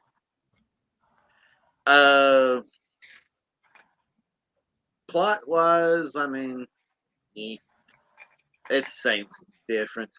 But the fights, like everybody been crapping about the fight, like they show too much of the human aspects. But when you watch the original Toho films, they always cut to the humans during the fights. But they did it a little better than what this film did. Not bashing on any of the other films. But all in all, Ghidorah definitely kicks Godzilla's booty without the help Oh, of come on, dude. Say ass, bro. Say ass, dude. Come on. You can say ass. You can say bitch. You can say ass. Don't hold back. Earlier, Don't hold man. back. Come on. Yeah. Fine. He kicked his ass. There we go. There you go. But and I love how they brought in the other monsters. You figure out that there is more, as we finally know them to be called Titans. I love how they looked at this video screen. You see all the names, and Mark Russell, was that the guy's name? Mark Russell? Yeah. Yes. Yeah, Okay. yeah. Good, I got something right. He's looking out there. He's like, how many of these things are there? 17 and counting. Yep. And you see, like on this map, like each of the locations of where these Titans are located, and even Kong and his island. So I wish we could have seen more of like Methuselah or damn, I can't think of the other Titan's name. You've got Zilla. Spider. You've got Behemoth. Yeah. Behemoth, I love Behemoth because he was like a mammal titan. Yeah, and obviously you had all the in the back of the Monarch beast. Hey, You had when all you the guys names saw of the titans. when you guys saw the trailer, and at least the second one where the creature from the underground. Did anyone else like me thought it was Angarius at first? I wanted to believe it. I wanted to believe it, but that would be pushing. Legendary be really pushing their budget on getting that. When Right. I seen, I think it was the it's like- second trailer. I think it was the second trailer where you seen the big spider legs come out the ground, and I thought instantly, shit, Scylla, they're bringing in Kumonga. Kumonga. Yeah. yeah, Commander. But it was really still. It was Scylla. So it was like, but it was good. No, yeah, I agree with you, Jake. Oh yeah. Mhm. But if you notice, like when they're in Godzilla's lair and after they set off the atomic bomb, if you pause the film just right, you see the skeleton of what looks like to be an Anguirus type creature. I think it was confirmed. It was confirmed by Michael Doherty that it is Anguirus' skeleton. So technically, he is in the film, but he's dead. It's also unofficially confirmed that John Carpenter's The Thing is in the same universe because Ghidorah was at Outpost 31 and he kind of slyly hints. I'd like to think the original Outpost 31 burned to the ground for reasons. Yeah. So, Mr. Anthony Jordan, what's your feelings on King of the Monsters? This movie it was something I wanted my whole life. This is a special movie. Like it's been said, this is the one that directly or indirectly brought us all together. Omni Viewer was doing One Monstrous Moment. I seen Sci-Fi's and I'm like, cool take. I actually like what you had to say. And I'm like, I did the prayer for peace and he checked out mine and the rest was history. The movie, like, going into it, like, I was just super, super, super hyped, especially after the announcement a few days after the very first teaser trailer hit that they had the legal rights to use original Toho themes in the movie. And I'm like, I'm actually going to get to hear Godzilla's theme in a theater on the big screen with surround sound. Like that, yeah, that just put it over the top for me. And again, I had to see first showing. I got the early showing the day before. I saw the first one, and yeah, the movie has its problem, but I was still blown away. The reveal from Mothra, Ghidorah truly feeling like a beast of the apocalypse, the scale compared to Godzilla, and just even nice little touches, how terrifying Rodan seemed after the oxygen destroyer went off. You get one of the most beautiful scenes in the franchise with Mothra hatching from behind the waterfall, and it was like that moment was the light of hope in the darkness, and that scene was so gorgeous with the Mothra theme playing. Like I had tears running down my eyes watching that. It was just, I never thought I'd see this in the theater. Even the scene where Sarazawa sacrifices himself, first line he gives to Mark Russell. But what I love about this scene is, it gets the nuclear message, but this scene, somehow it shows that there are a lot of terrible things that can come out of atomic energy, but there's also a lot of good things. And just this movie, yeah, it's got its problems, and you know what? I'm 100% going to ignore them because I love this film full stop from beginning to end. And at the end credits, the fact that not only do we get a memorial to Yoshimitsu Banno, but we got one for Haruo Nakajima, which when I did my review of the film, my spoiler review, the thumbnail says Nakajima would be proud, which I believe if he had lived, he would have been proud of this movie. Yes. Well said. Absolutely. Mr. Walter Boss.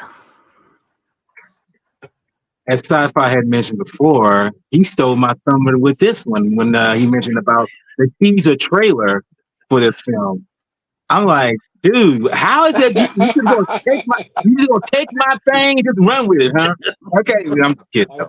But no. I'm gonna steal all your thunder. I'm gonna steal all your thunder on your birthday, baby boy. Okay, well, there's plenty of it just go around. But no, but like him, like Anubis, I saw the when I first. I mean, this is when I was first introduced to this trailer. Actually, was something that was introduced to me through Fast Samurai. Well, I mean, like introduced me to you guys through Lady Fat Blood and Fast Samurai. And when I saw their initial reaction to this film, I was kind of like, "Whoa, who are these people?" Because they don't seem like the type that just react to something such as this. And something that Kevin mentioned before, I think their reaction was more organic than orgasmic. Although it could be orgasmic if we want to go there. I mean, that's depending on whoever might be probably both. Yeah, that's right. But no, when I saw the trailer myself, just watched it, dude, I literally teared up. I didn't why am I tearing up on this? And the simple fact is something that Anthony brought out.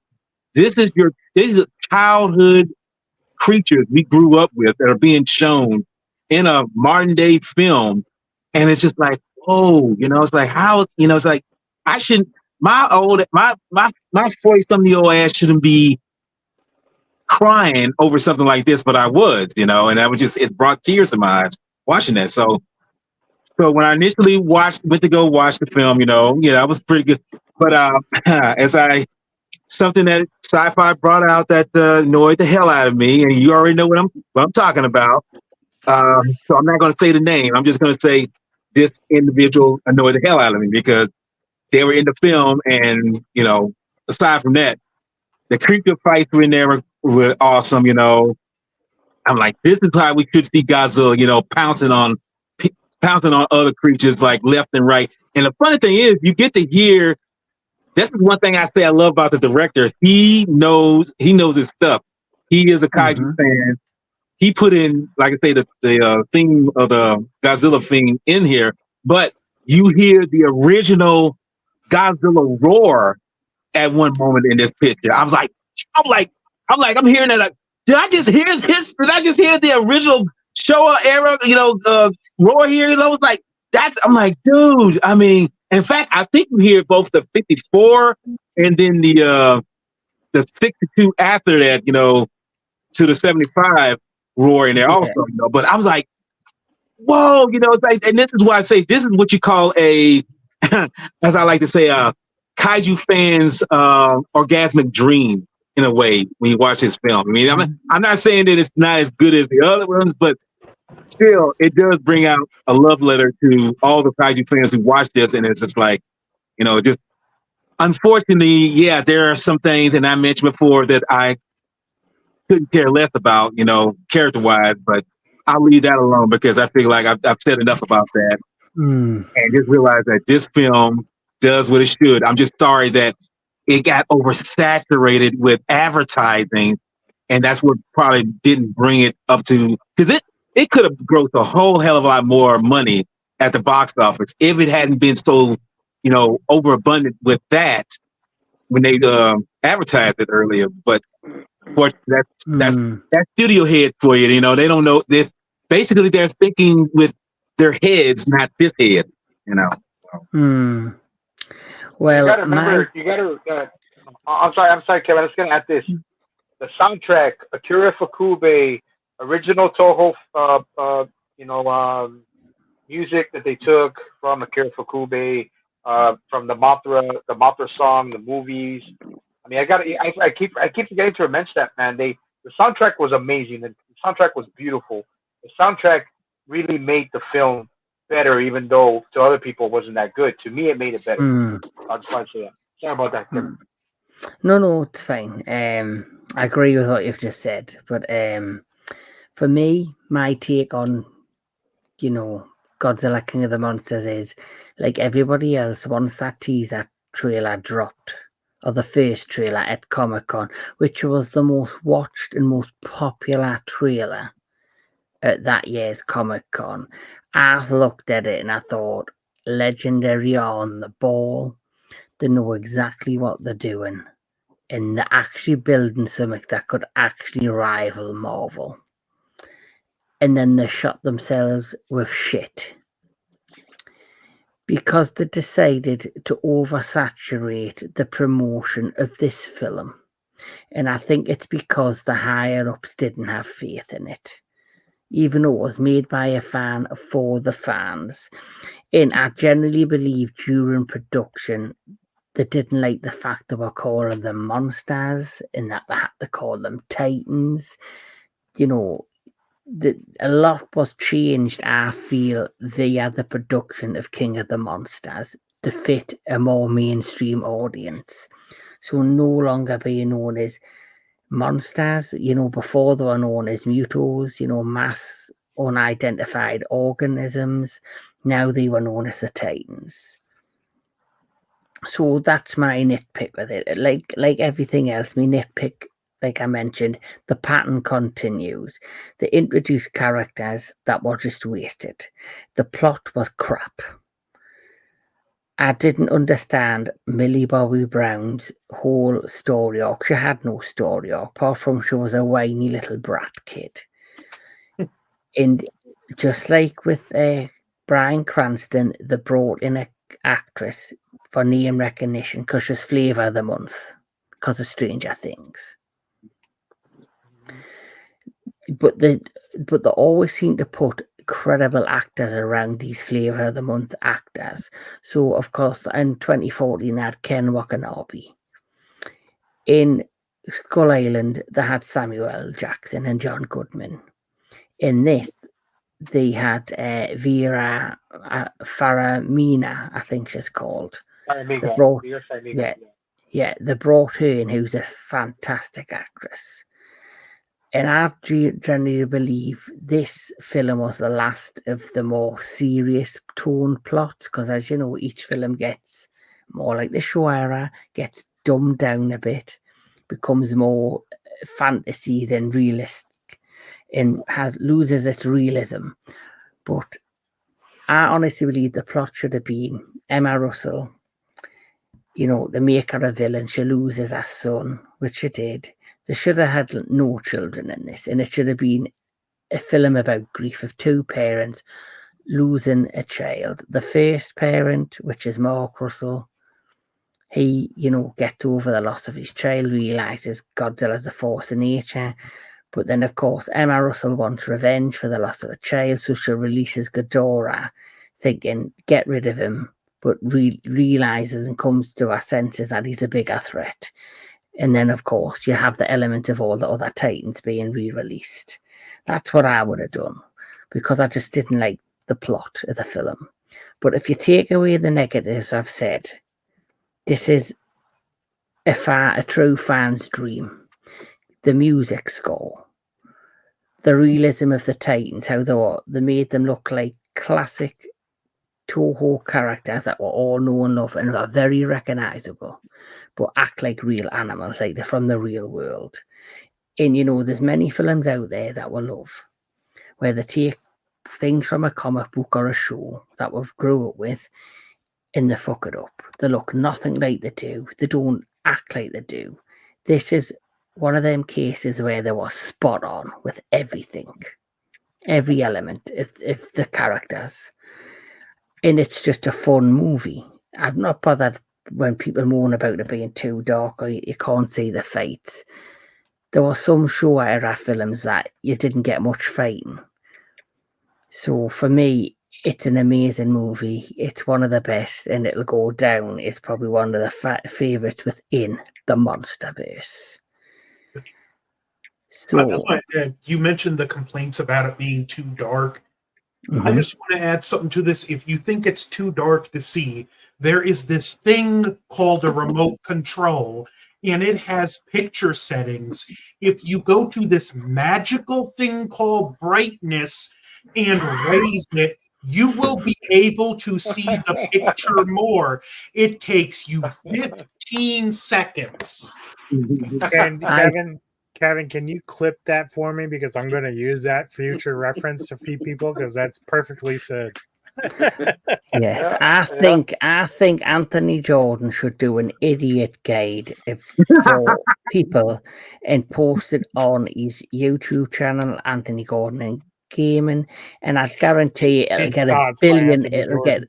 It'll get a that was billion likes. that was gold, bro. That was fucking gold. Anthony. I swear to God, dude. And I'll say this like too. Godzilla, King of the Monsters. A lot of people won't say this that I've heard, but a lot of Godzilla, King of the Monsters, Michael Dougherty, and everyone else. This movie did a lot wrong, but it did a lot right. So it balanced it's a balance to me between 50-50 of doing right and wrong. Mhm.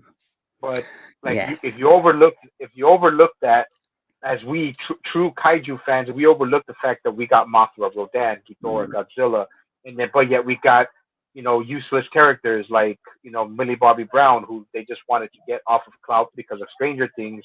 This is when you could tell that studio Legendary they didn't have faith in something. They had to go to something else, and then Hmm. why if they would have actually killed off her character, that would have been better. But I mean, I'm just saying because I she just was don't think they useless, should have you know? featured that character at all because that character did nothing. I think it should have just had the two parents who had two different points of view of grief.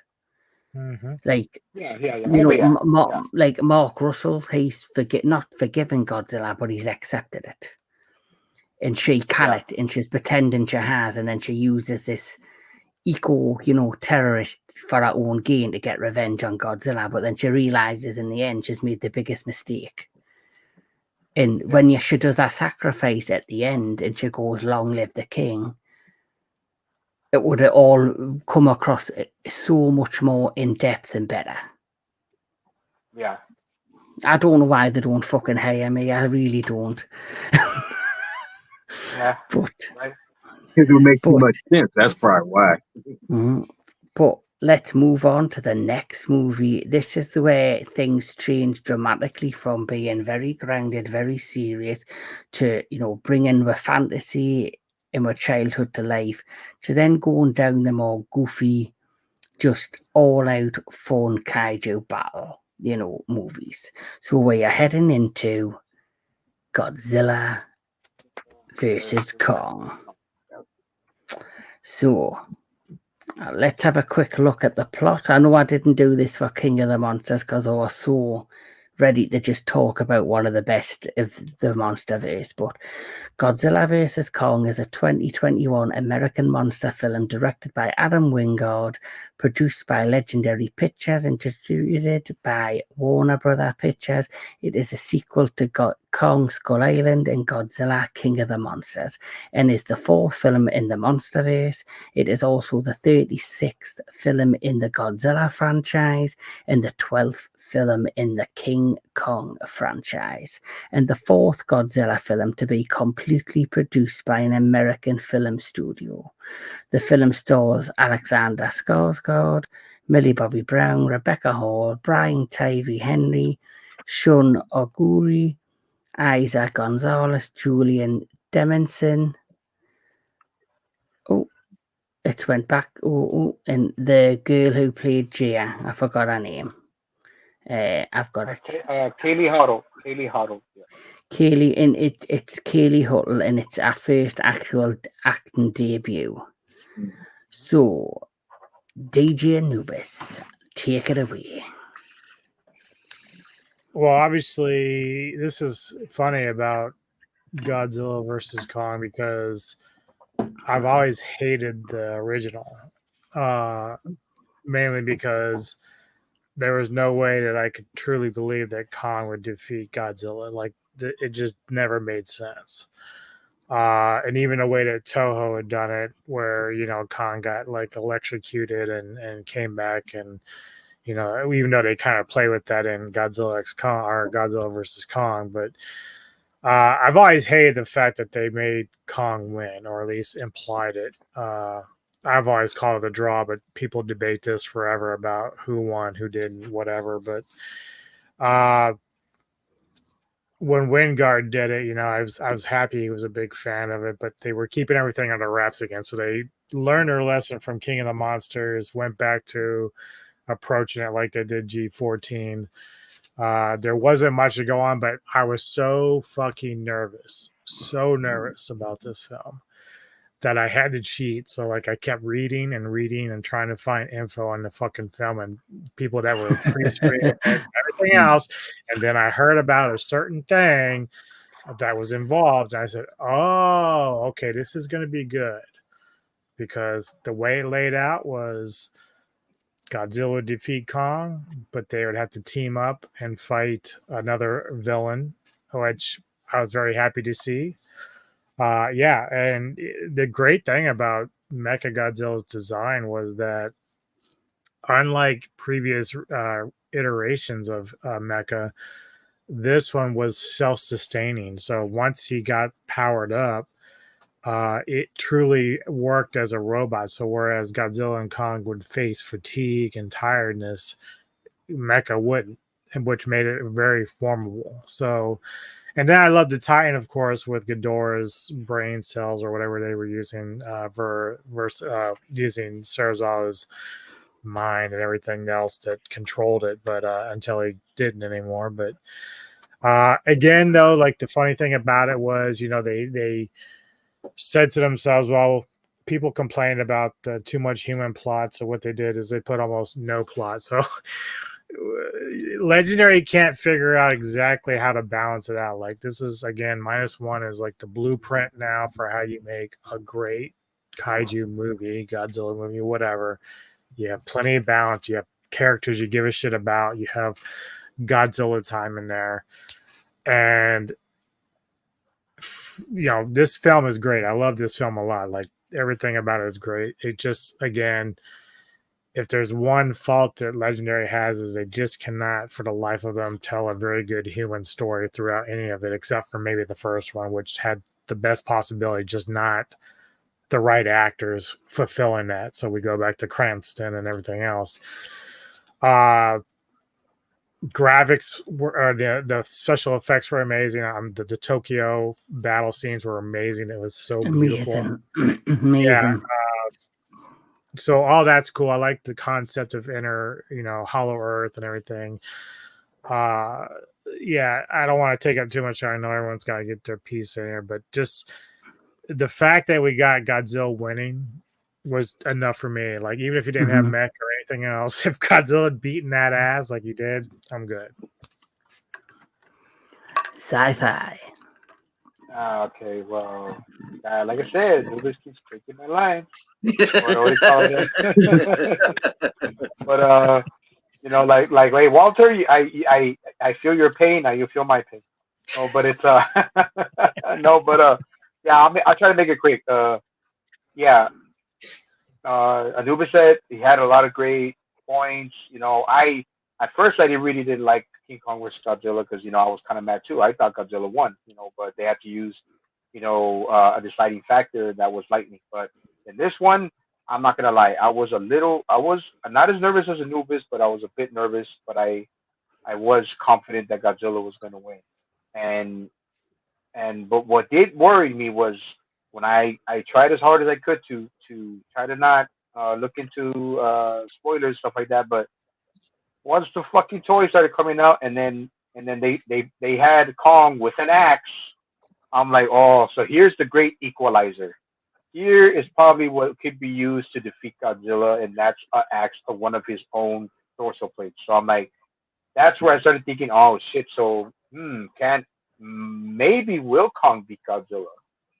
I'm like, okay, well, I don't know, but I didn't see the spoilers about Mechagodzilla until later, which was good. I thought that was good because I just didn't see those till later. But yeah, I'm glad Godzilla won. Godzilla beat that ass. I'm a former fighter, former competitor, former coach, and to be honest, when Godzilla had beat Kong so badly, it reminded me of how I've been in those situations where I got my ass beat so bad, and I could just feel Kong's pain when he's trying to get up and keep going, and he just falls and crumbles to the floor. And that's where my respect level was already high with Skull Island, it just shot up more Hmm. when I saw this. And but man, but when Godzilla went full on primal on Kong, that was pure beauty in motion, beautiful destruction. Like it was something that I could not like ever like not forget because I would always watch that movie, skip to the part where Godzilla and Kong fight and where Godzilla just lays waste to Kong. Now, yeah, the fight between Godzilla and Godzilla and Kong was cool too. Don't get me wrong, but I wanted the real fight, which was Kong Godzilla. That's what I wanted. That's what I was waiting for. That's what we got. I was happy. Yeah, like the story was shit. I will say the Hollow Earth was a great idea though. The Hollow Earth was an amazing idea. Whoever brought it up, I love the idea. Another world under our world, and it was so great. The freaking the goddamn the what do you call it, the war bats, bro. Those look vicious as fuck, dude. And Kong was struggling with one of them, and I was like, man, he didn't even have the axe yet. So I could have knows if he could have The got. one thing that, sorry to interrupt, the one thing I'll just say before you wrap up is the one thing I have enjoyed about Legendary is that they have been really good at creating original Titans. The Skullcrawlers, the Mutos, the Warbats. Obviously, the better and the best of what they've created, well, for one, is in the next film that we'll talk about. But Mhm. even like the minor Titans, like the Leaf Wings, with the long beaks, the Hawk, the Hawk, them ones that were in the cave, the Hawk Bats or whatever they were called, Yeah. the Mother Longnecks, they're all very creative, but they also look like natural things that you would actually believe would exist in the real world. No, yeah, no, exactly. That's what I'm saying. But like I said, to get to the last point, it gave me what I wanted. It gave us what we wanted. And we wanted Godzilla to whoop that ass. So that's why it was great for me to enjoy it. Like I said, some of the parts were good. Rebecca Hall, man, not only is she beautiful, but she's a great actress, and she's the only one that has any in the movie aside from Gia. Gia being not an annoying for once, not an annoying little girl who has a connection to Kong, and this also making Kong shine, even though Kong lost.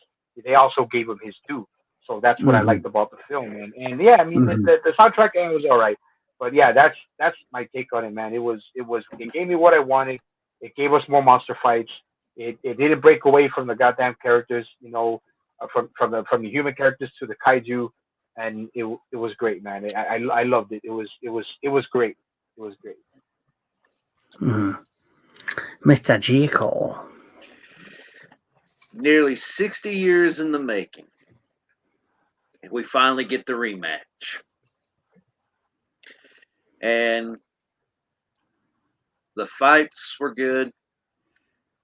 Kong almost died if he didn't have help from the human aspect, Mhm. especially in the water scene where Godzilla had him dead to rights, wrapped the tail around, swimming all the way down. And if it wasn't for those depth charges, I think Kong would have. Mhm. Mhm. Well, he would have. I'll be back. But in the Hong Kong fight scene, you have Kong doing martial arts, a knee to the face, Superman punch, even a drop kick. And then Godzilla sitting here crawling on all fours like a freaking crocodile alligator type thing. Sitting here slashing, clawing. I mean, I was happy that Godzilla won this round. I was very happy, and then he just got his ass kicked by Mechagodzilla. I mean, He did. I'm sorry, but he did. He kicked like Well, if you think about it, they both nearly died. Kong nearly died in the water. He basically nearly died in Kong. Kong. He's had to have his heart restored. So he technically did die. And then, obviously, if it wasn't for Kong being basically reawakened, Godzilla would have bit the dust. So they both kind of needed help in their own way. Oh yeah, because Mechagodzilla was going to give him the kiss of death. It I would have mean, been. It would have been like if after the Rumble in the Jungle, Muhammad Ali versus George Foreman, if right after beating George Foreman, in his prime, Mike Tyson stepped in the ring and Ali then had to contend with that. yeah, and if I don't know if y'all have read the book or not for this film, but it actually goes into more detail about the fights and stuff. And if Godzilla didn't use all his breath when Kong was down in the Hollow Earth getting the axe, he probably would have had a better chance against Mechagodzilla. But he was so worn out from the fight between Kong and using his blast to go down to the Hollow Earth that he was exhausted. But it was cool seeing the team up with him and Kong, and then Kong, well deserved ending. Him being the one to defeat Mechagodzilla and hold up the head of Mechagodzilla doing the roar, and the ending where Godzilla is coming up and Kong's like, "Man, not again, motherfucker." And he's looking at the axe and Kong just drops it. Godzilla roars and just goes back into the sea. But all in all, I enjoyed the film. Mindless fun. Glad Godzilla won. Good fights. All of that. And like Sci-Fi said, the war bats were mean as hell. Yes. So, well said, Anthony Jordan. Well, Vert, I do want to second something Jake said. If you get a chance, read the books because they do give you some detail, more context, like why in 2014 it wasn't till a certain point Godzilla could use his atomic breath. The EMPs were actually affecting that. But just going into this film, like I just had one requirement, even though I wanted Godzilla to win, it's respect both characters. My thing is, if Godzilla loses, as long as he's respected, I'm fine. If Kong loses and he's disrespected, I'm going to have a problem. Unfortunately, it did. Unfortunately, this film quadrupled down on Millie Bobby Brown, who I can kind of overlook in the previous film, but in this one, I'm like, get this stupid kid off my screen. I can't stand her. I didn't mind the Kong plot, but the plot with these three people, the podcast guy who just did not feel organic to the plot, Millie Bobby Brown and her stupid friend, they kept dragging the movie down for me. I do love, the fight scene on the boat was good. I love the reveal of when King Kong was shown that he can use sign language. And there's one thing I really don't hear brought up to this. When he attacks, what was it, Tampa in the beginning of the movie? And you see is probably an eye for Mechagodzilla. You hear it making a sound effect that almost sounds like Mechagodzilla has an onboard orca, which makes sense because if you're building this thing to kill Godzilla, why send it to hunt Godzilla when you can draw Godzilla to it? The Hollow Earth stuff, I loved what they did with the gravity and how it flips around and whatnot. Just visual stuff I haven't seen.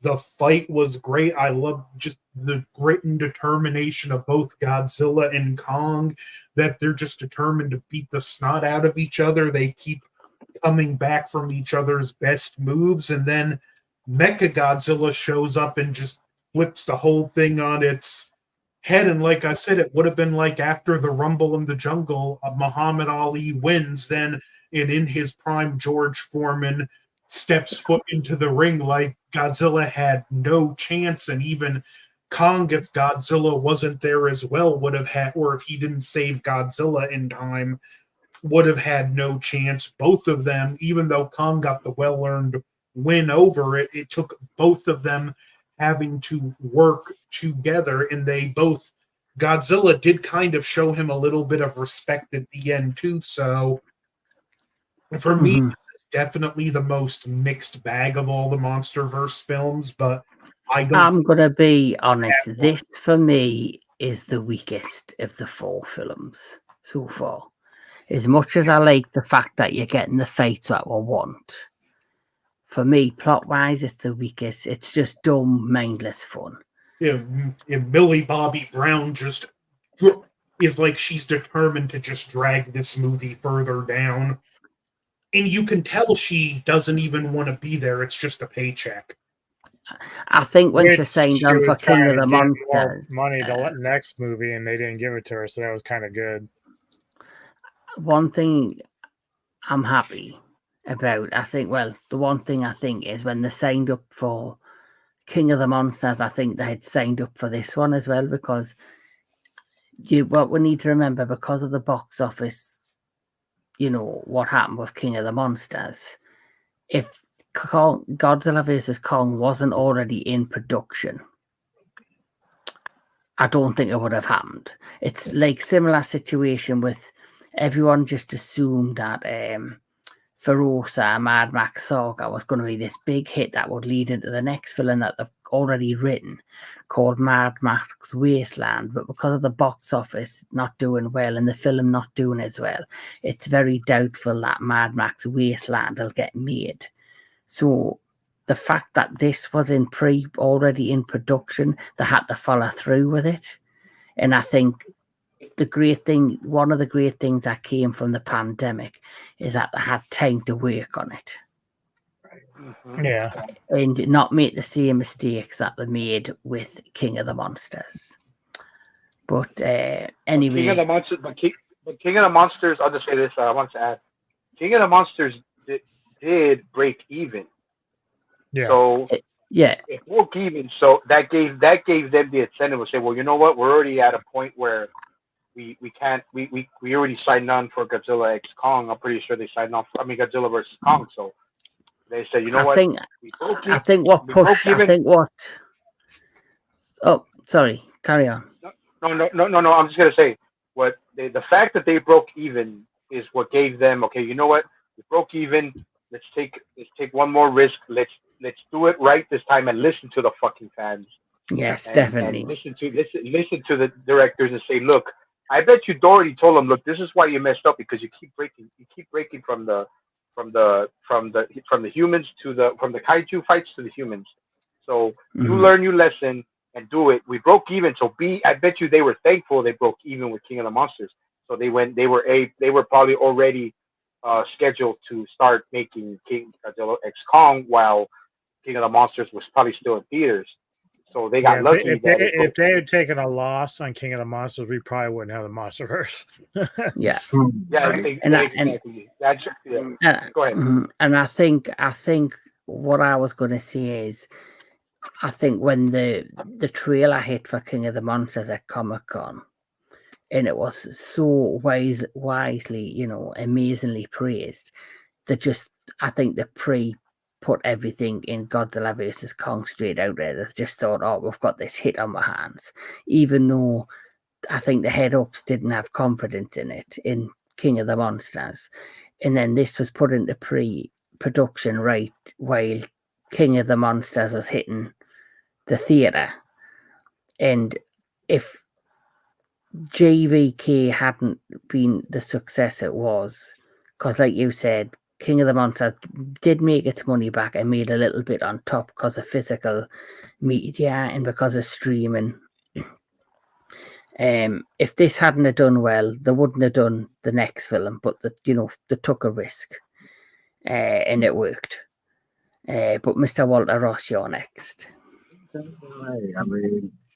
Just to round it up, this film pretty much did what it should have did, this brawl for it all kind of moment, because you want to see these two dudes. And I'm like with Anubis, it's like before I saw the original King Kong versus Godzilla, I was kind of like on the ropes, like, you mean to tell me Kong could go round and round with Godzilla, I mean, I don't see how that's even plausible, but like, this is where your figment of imagination has to come into play and realize, like, okay, it is fictional. We're just seeing two giant monsters, blah, blah, blah. But still, the simple fact is Godzilla's got an edge, whereas Kong has got to use some kind of nobility or some agility to just really, take him on. But no, this film, it surprised me too. It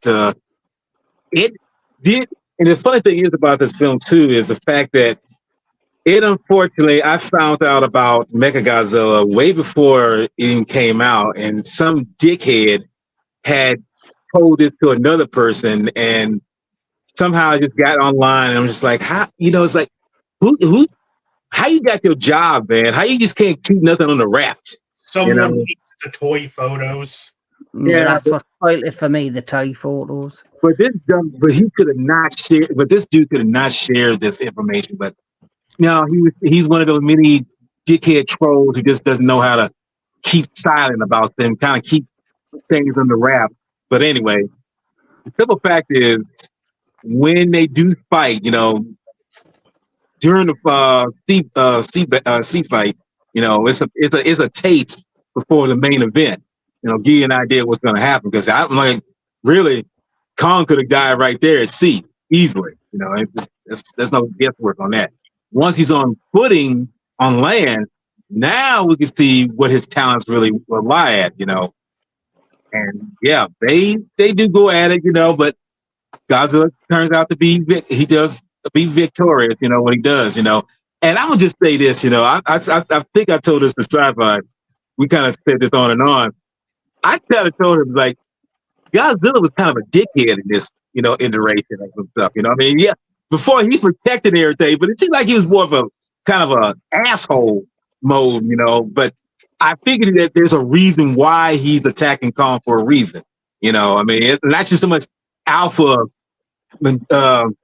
territory, whatever it is. It's a reason for it. Godzilla has a reason for all the things that he does. So basically, when they stood fighting in Hong Kong, he takes them out. It's like, well, hey, I kind of saw that coming.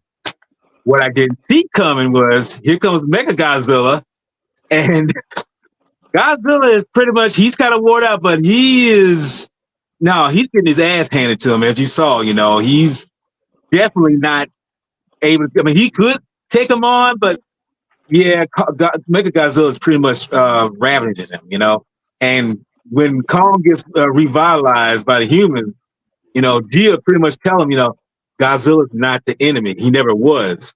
And Kong's kind of like, man, fuck this asshole. I mean, I ain't trying to get with him. I ain't trying to help his ass out. If he dies, he dies. No, he's pretty much the voice of reason. Someone who can't talk is telling this beast to say, he is not the one that you should be fighting against. You need to fight with him.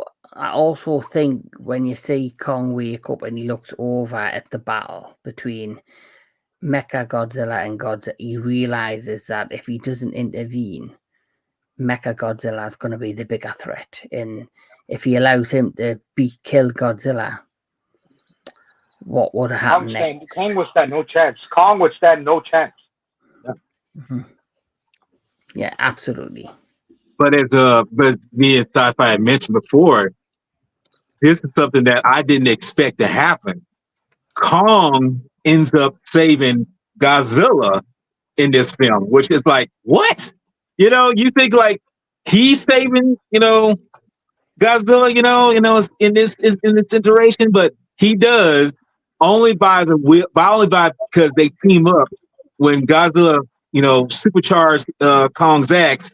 And you see that, and I love when his axe is getting charged up, and you see that expression that Kong gives. He's like, Kong is like, oh, it's like, and then he just goes to town on Mechagodzilla and just, it's like, I'm just like loving this, it's just like, and then when you see him pretty much take him down, you see that boy Kong is just like tired, dude. He's just like exhausted, like, man, first I fought Godzilla's ass, now I fought this big mechanical motherfucker. It's like, I mean, can we call it a day? Pretty much. And then it's when Godzilla comes up roaring, I was like, you're really, man, we're gonna do this again? I mean, damn, I thought we was partners. I thought we was done. I thought it was just, oh, we fought the big bad. You want to go again? I mean, damn, dude. I mean, you see me down. I'm tired, but I think it was just, like I say, something I mentioned before. I think it was just a sense of respect to show that, if you do what you do, but don't come in my territory, we be cool. And I think Gong got the gist of that. So it's like, okay, we cool. Well, my brother, I was gonna say this, they just fucking around. I love you this, but like how Kong's a guitar, he's like, "Hey, nigga, have a break." Yeah, exactly. Yeah. That's exactly what it felt like. It's like, dude, can I catch fool? No, nigga, can I catch a break here? I mean, damn. I mean, dude. I mean, we just fought. I mean, from night to dawn. I mean, damn, you can't let me heal for a second. That ain't shit. It's like.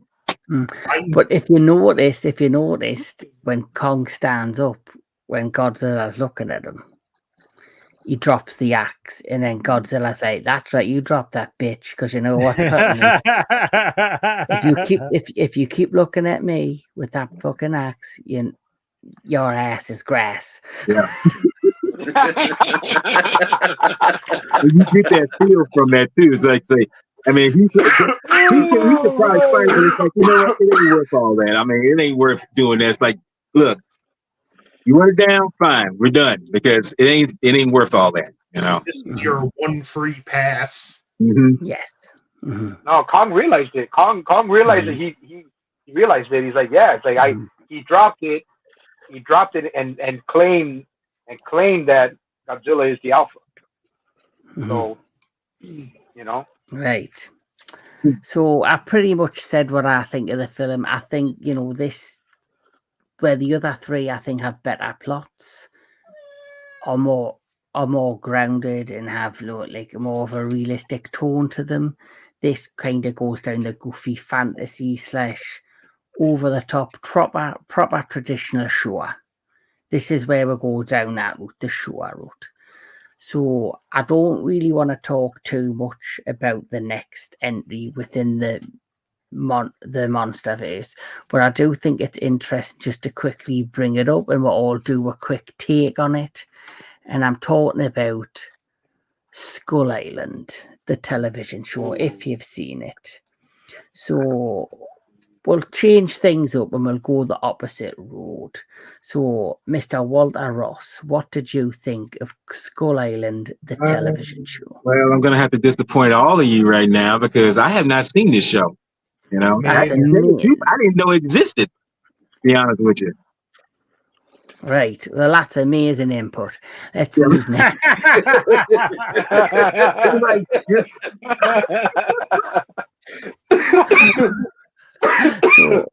So we'll move on to Mr. Jordan, Anthony Jordan. Well, I knew it existed, but I wasn't aware it was released.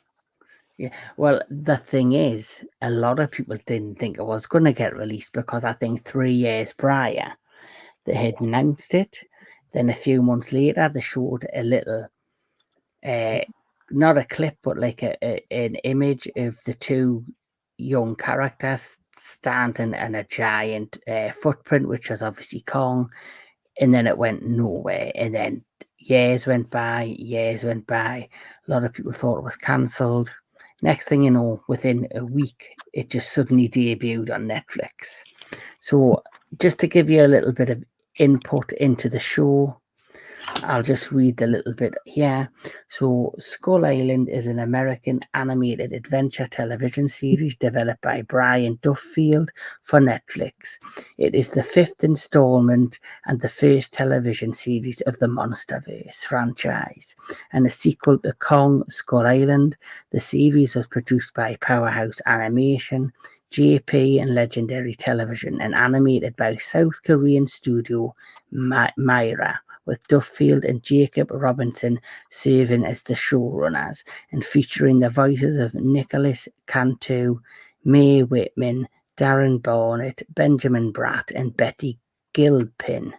as a group of shipwrecked characters who find themselves on Skull Island in the 1990s, where they encounter a giant-sized prehistoric creatures, including the island's self-appointed guardian, Kong. This is a reminder. So, Anthony Jordan, do you have much to say on this, or? Listen, I didn't see it. I wasn't aware it was actually released. Right. Mr. Jake Hall. I enjoyed it. I enjoyed the series. I love all the creatures in there, especially the main antagonist that's a part of the series, but I won't spoil anything. But all in all, I enjoyed the series. I thought Kong's design was cool, and I thought all the other creatures were pretty cool as well. And I thought they did pretty good with the story. So, Sci-Fi Sentry. I'll make this really quick, man. I just like the design, the characters. Well, not the characters. The characters I couldn't care less for, but it was really just the creatures, the kaiju, and yeah, that's it. I like Kong. Mr. DJ Anubis. Man, it was so good. I never saw it. That is the best response yet. But here's the thing too: is like I really don't have an interest in it, not because it's Kong or anything. It's just that if you're going to continue the MonsterVerse in any way, it's got to be done live action. Like, to me, that just makes more sense. I don't want to be watching animation. If it was his own thing, I can understand it. But if they're trying to tie it into the MonsterVerse, I just don't really care about it. I kind of understand what they did, though, because if you look at every major film studio franchise or property, Star Wars has live action films, it has television series, it has comic books, it now has animated shows. Marvel's they're going down the same route, so it's not surprising. Which I don't watch. Yeah, but it's not surprising that, of course, the MonsterVerse would do the same. So I'm just going to give my quick input. For me, I just feel like it was in development hell for a while. The series does have a decent plot. The characters are decent. There is like a mystery around the characters, which does come to answers at the end. You do find out the answers to all the mysteries that's going on at the end. The antagonist is great. It's a legendary creature. And I do think it's a great antagonist against Kong.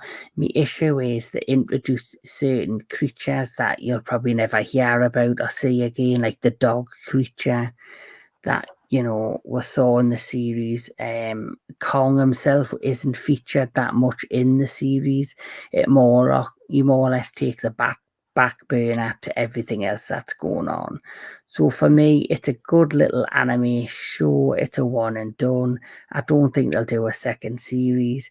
And, it's nice to see them at least take an attempt at bringing the MonsterVerse into animation. But like what DJ Anubis has said, it's all about the live action for me, which takes us to the next show, which for me is just phenomenal. I fucking love this. I'm talking about Monarch Legacy of Monsters. So before we carry on, I'll just quickly bring up and mention the show and tell you a little bit about it for those that might not have seen it or heard of it. So Monarch Legacy of Monsters is an American monster television series created by Chris Black and Matt Fraction and produced by Legendary Television, based on Godzilla by Toho. It is the sixth installment in the second television series in the MonsterVerse franchise. Following the events of Godzilla 2014, the 10-episode series follows members of Monarch Organization as they encounter Godzilla and other monsters called Titans across a half a century. And the cast in this is phenomenal. Kurt Russell, Wyatt Russell. Oh my God, what a treat that was. So I'll go back to the top and we'll start with DJ Anubis. Yeah, so I had interest in this, of course, because it's sort of like the filler into the movies, and you get a little bit more backstory, a little more in depth. Now, I don't know if I think all the cast I'll is be right great, back 1 second. but Keep talking. certainly there are parts of the cast that are really good. Usually, it's the older versions, or at least the like Wyatt Russell's character, and of course Kurt Russell, and then the other I forget the two main that are with Wyatt and that part of the universe. But the one thing I really like about Monarch is that it does go back and it shows the early attempts to get down to Hollow Earth and how they actually discovered that it was there, and even like using some of John Goodman's character, the notes and everything. Like it just all plays and ties in together from G14 to Kong Skull Island. And I hope and they also introduced some new kaiju, which is kind of cool. I forget it's like the Frostvark. Like that one is really kind of cool.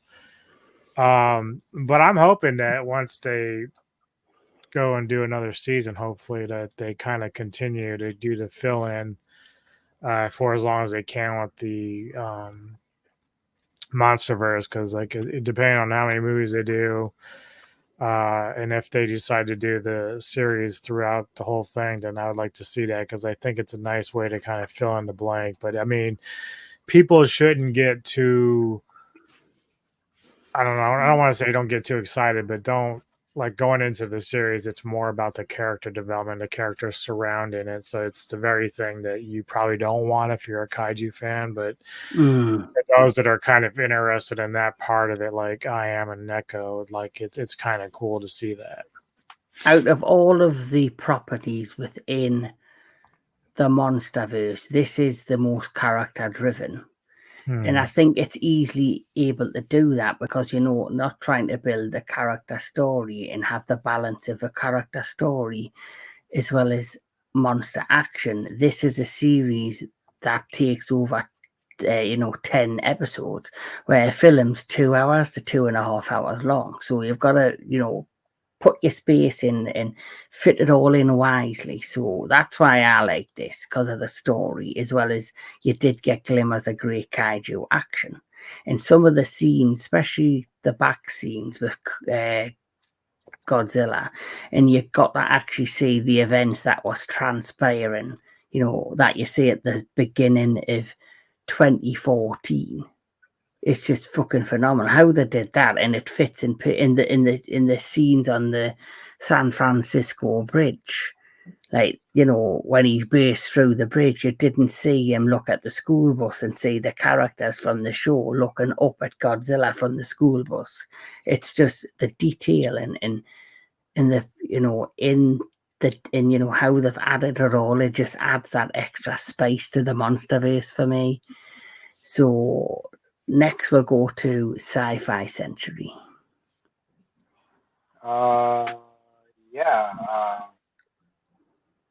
Really didn't care much about this show until once I hearing about it. But once everybody started talking about it, it's okay, I'll give it a go. And I didn't get to pay for Apple TV, bro. So I saw it through I saw it through other means, and it was interesting at first, man. But me, I have to have a balance of both, man. I have to have a balance of kaiju and human, human plot to it. But this was just too much human plot. And then the girl, I don't even remember her name. That's how important she was to me.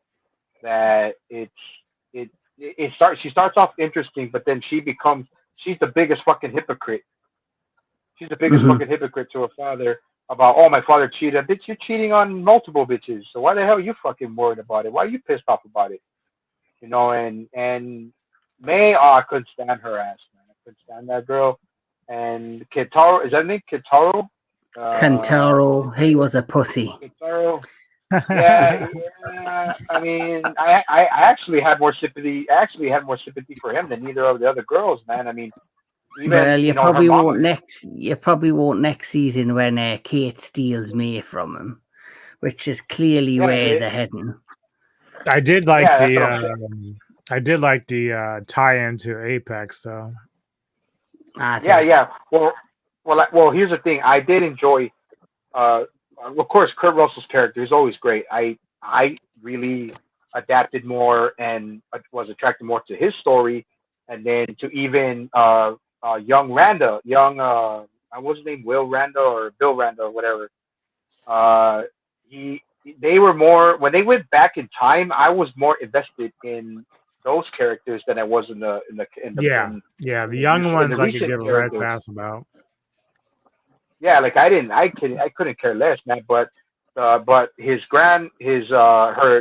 grandmother and Keiko.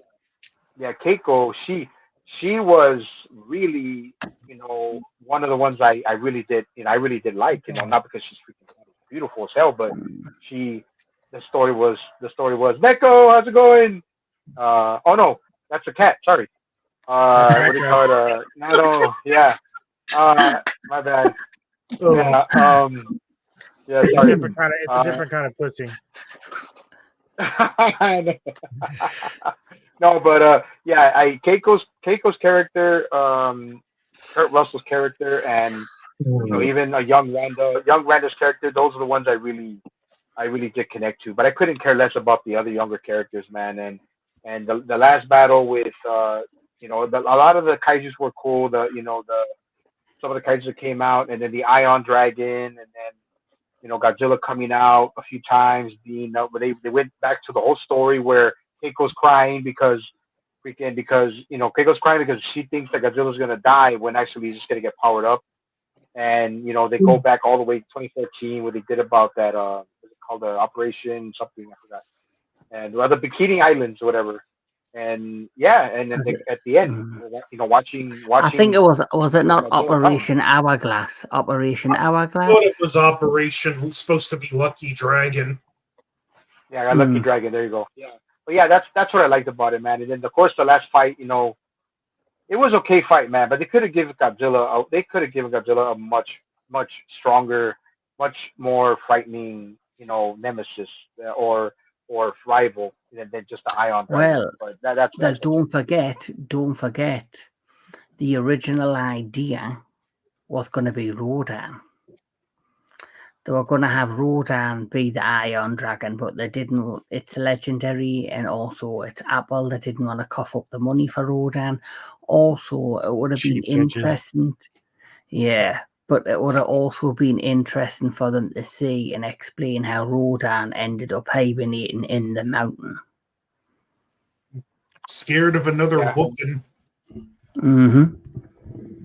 Absolutely. So, Mr. He's gonna freaking lose. Of course he's gonna lose. He's only freaking 150 feet tall and has an 850-pound wingspan, and it's half the freaking weight of Godzilla. Of course he is. But make Rodan Godzilla size. Make Rodan 330 feet tall. Make him over freaking 300 metric tons, and let's see what the fuck goes on with that shit. I would like to see Godzilla try to catch him full speed ahead when he does a sonic clap in Godzilla's face, and see how freaking hard motherfuckers are talking to. Oh, Godzilla's freaking Godzilla's ears got busted, and eardrums got busted open because Rodan was whooping out his ass. Rodan doing the sonic queef. I take it you're a Rodan fan. That's a given. But I had to give the business, bro. And yeah, make Rodan 335 feet and make him over 200 and freaking make Rodan great again. I love Rodan. I love that. Make Rodan great again. You a bit. Now Rodan, it's all good, man. Hey, Rodan was always great, bro. He don't need to be great again. Fuck that shit. Mr. G. Cole. Go for it, Jake. Sorry, man. Oh, y'all are good. I'm having the best time. That's Oh my god. how can you I not? Gotta I defend my boy. I enjoyed the series. I love how they went back and told how events came to be and all that. I also like how they also tied in with some of the comics that they had released, some of the graphic novels they released. I like how they incorporated stuff from the graphic novels into this series. Mhm. I kind of agree with sci-fi. I think they could have come up with a better opponent for Godzilla at the end instead of the Ion Dragon. Don't get me wrong, the Ion Dragon was pretty cool looking, but I felt like it could, because it got its ass kicked too easily by getting ripped to shreds. And it's one ugly motherfucker too, but There you go. Woo! He brought the F word. He brought the F bomb. Oh We got wow! another Yeah, F-bomb. That's what that was. I'm like, you are. thank You, you. you are. You're This is what definitely. You're happens. definitely. This is what happens when J. Cole comes to the entertainment headquarters. He turns into Right. a badass motherfucker. Yeah, he kind of looks like a crack addicted Gauss. Yeah. Yeah. Right.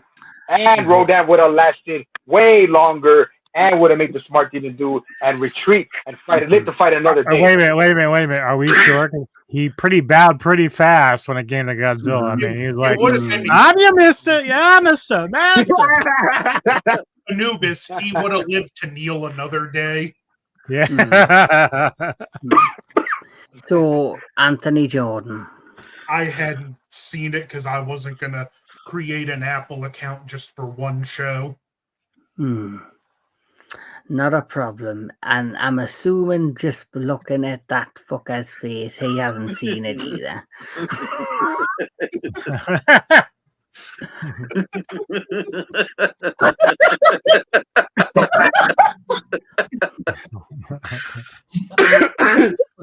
I was, oh God, I was trying not to give that impression, but yes, I have not seen it. Although I had to be giving you all the attention in the Oh world. God, okay, I'm on the big. Okay, well, to be honest with you, even though I have not seen this film, television show. Sorry, to be more precise. Explain yourself, sir. Yes, I didn't just like Anthony. I did not want to get an Apple account just for this, But I will say that I did see spatter of scenes from different parts of the episodes of the show, and I will say it did grab me. It did get me. It did, got me kind of hooked on, but not enough for me to just indulge in just getting an account just to watch this show. I'm thinking, yeah, maybe I could, but I'm not. So yeah, I'm sorry.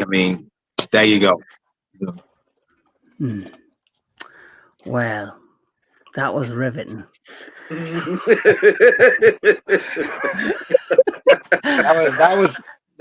was bad. That was by gone the best freaking introduction to this whole freaking part of the this is the best part of the whole freaking discussion about Apple, Godzilla or Monster of Art, whatever, or Monster. What do you call it? A Monsterverse shit. Come on, man. It's just. Dude, Come on, I'm gonna get clipped the shit out of this because I got Dude, Anthony seriously, doing that some has to be- fucking advertisement for how to use a remote, and then I got Sentry doing a fucking Rodan rant that I need to have. So like, this is how you slap this is how that you get bitch, the best stuff. motherfucker! Eat my dust. Oh my god. Yes, well, like I say, I'll just do my quick 2 cents. Oh my God. I enjoyed the show because Let's keep the it hurt. connected to the films. I love the detail and how they went back to the films and they really incorporated a lot of cool shit. The story I did enjoy. I liked how it was about a family over a generation, but I preferred the story arc of the older characters to the younger characters. Mm-hmm. The second season clearly is going to be very Kong heavy. it's going to be interesting to see where they go, what they do with it. I'm really looking forward to it. But yes, Kong in Monarch gets a thumbs up for me. I'd rather watch this over than Skull Island. But now we're on to the final chapter of the Monsterverse. For now. So we are going all the way back to the film that kind of stole the show at the beginning of the year. Because this has been quite a shit year at the box office for mainstream Hollywood. And all the naysayers and the bullshitters didn't think that the ape and the fucking giant lizard could storm the box office and rule. And they didn't think that it would make as much money. But guess what? It blew all the expectations out the water. Because I'm talking about Godzilla, Kong, the New Empire. So we're going to go the opposite way this time. So, Mr. Walter Ross, because I do know you've fucking seen this. Are you sure? Are you really sure? I've seen it. I've seen it like believe it or 3 times not, real quickly, believe it or not, I was doing a show with those other guys last night. Some hadn't even seen that yet. Really? Well, Oh wow. Well, they're not be coming on my fucking channel anytime soon, I tell you that.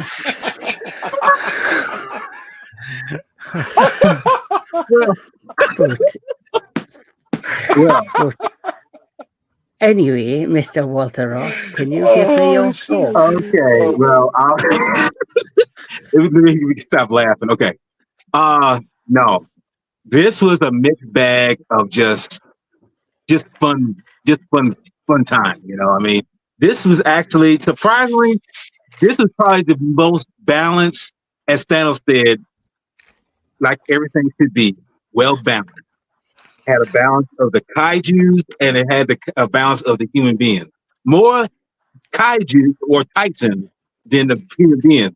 Surprisingly, the kaijus were the ones carrying this movie. I mean, let's be honest. I mean, true enough, it was more Kong's story than Godzilla's. But the thing about it is, it's a mixed bag of stuff that you wouldn't think about until you really watch it. Because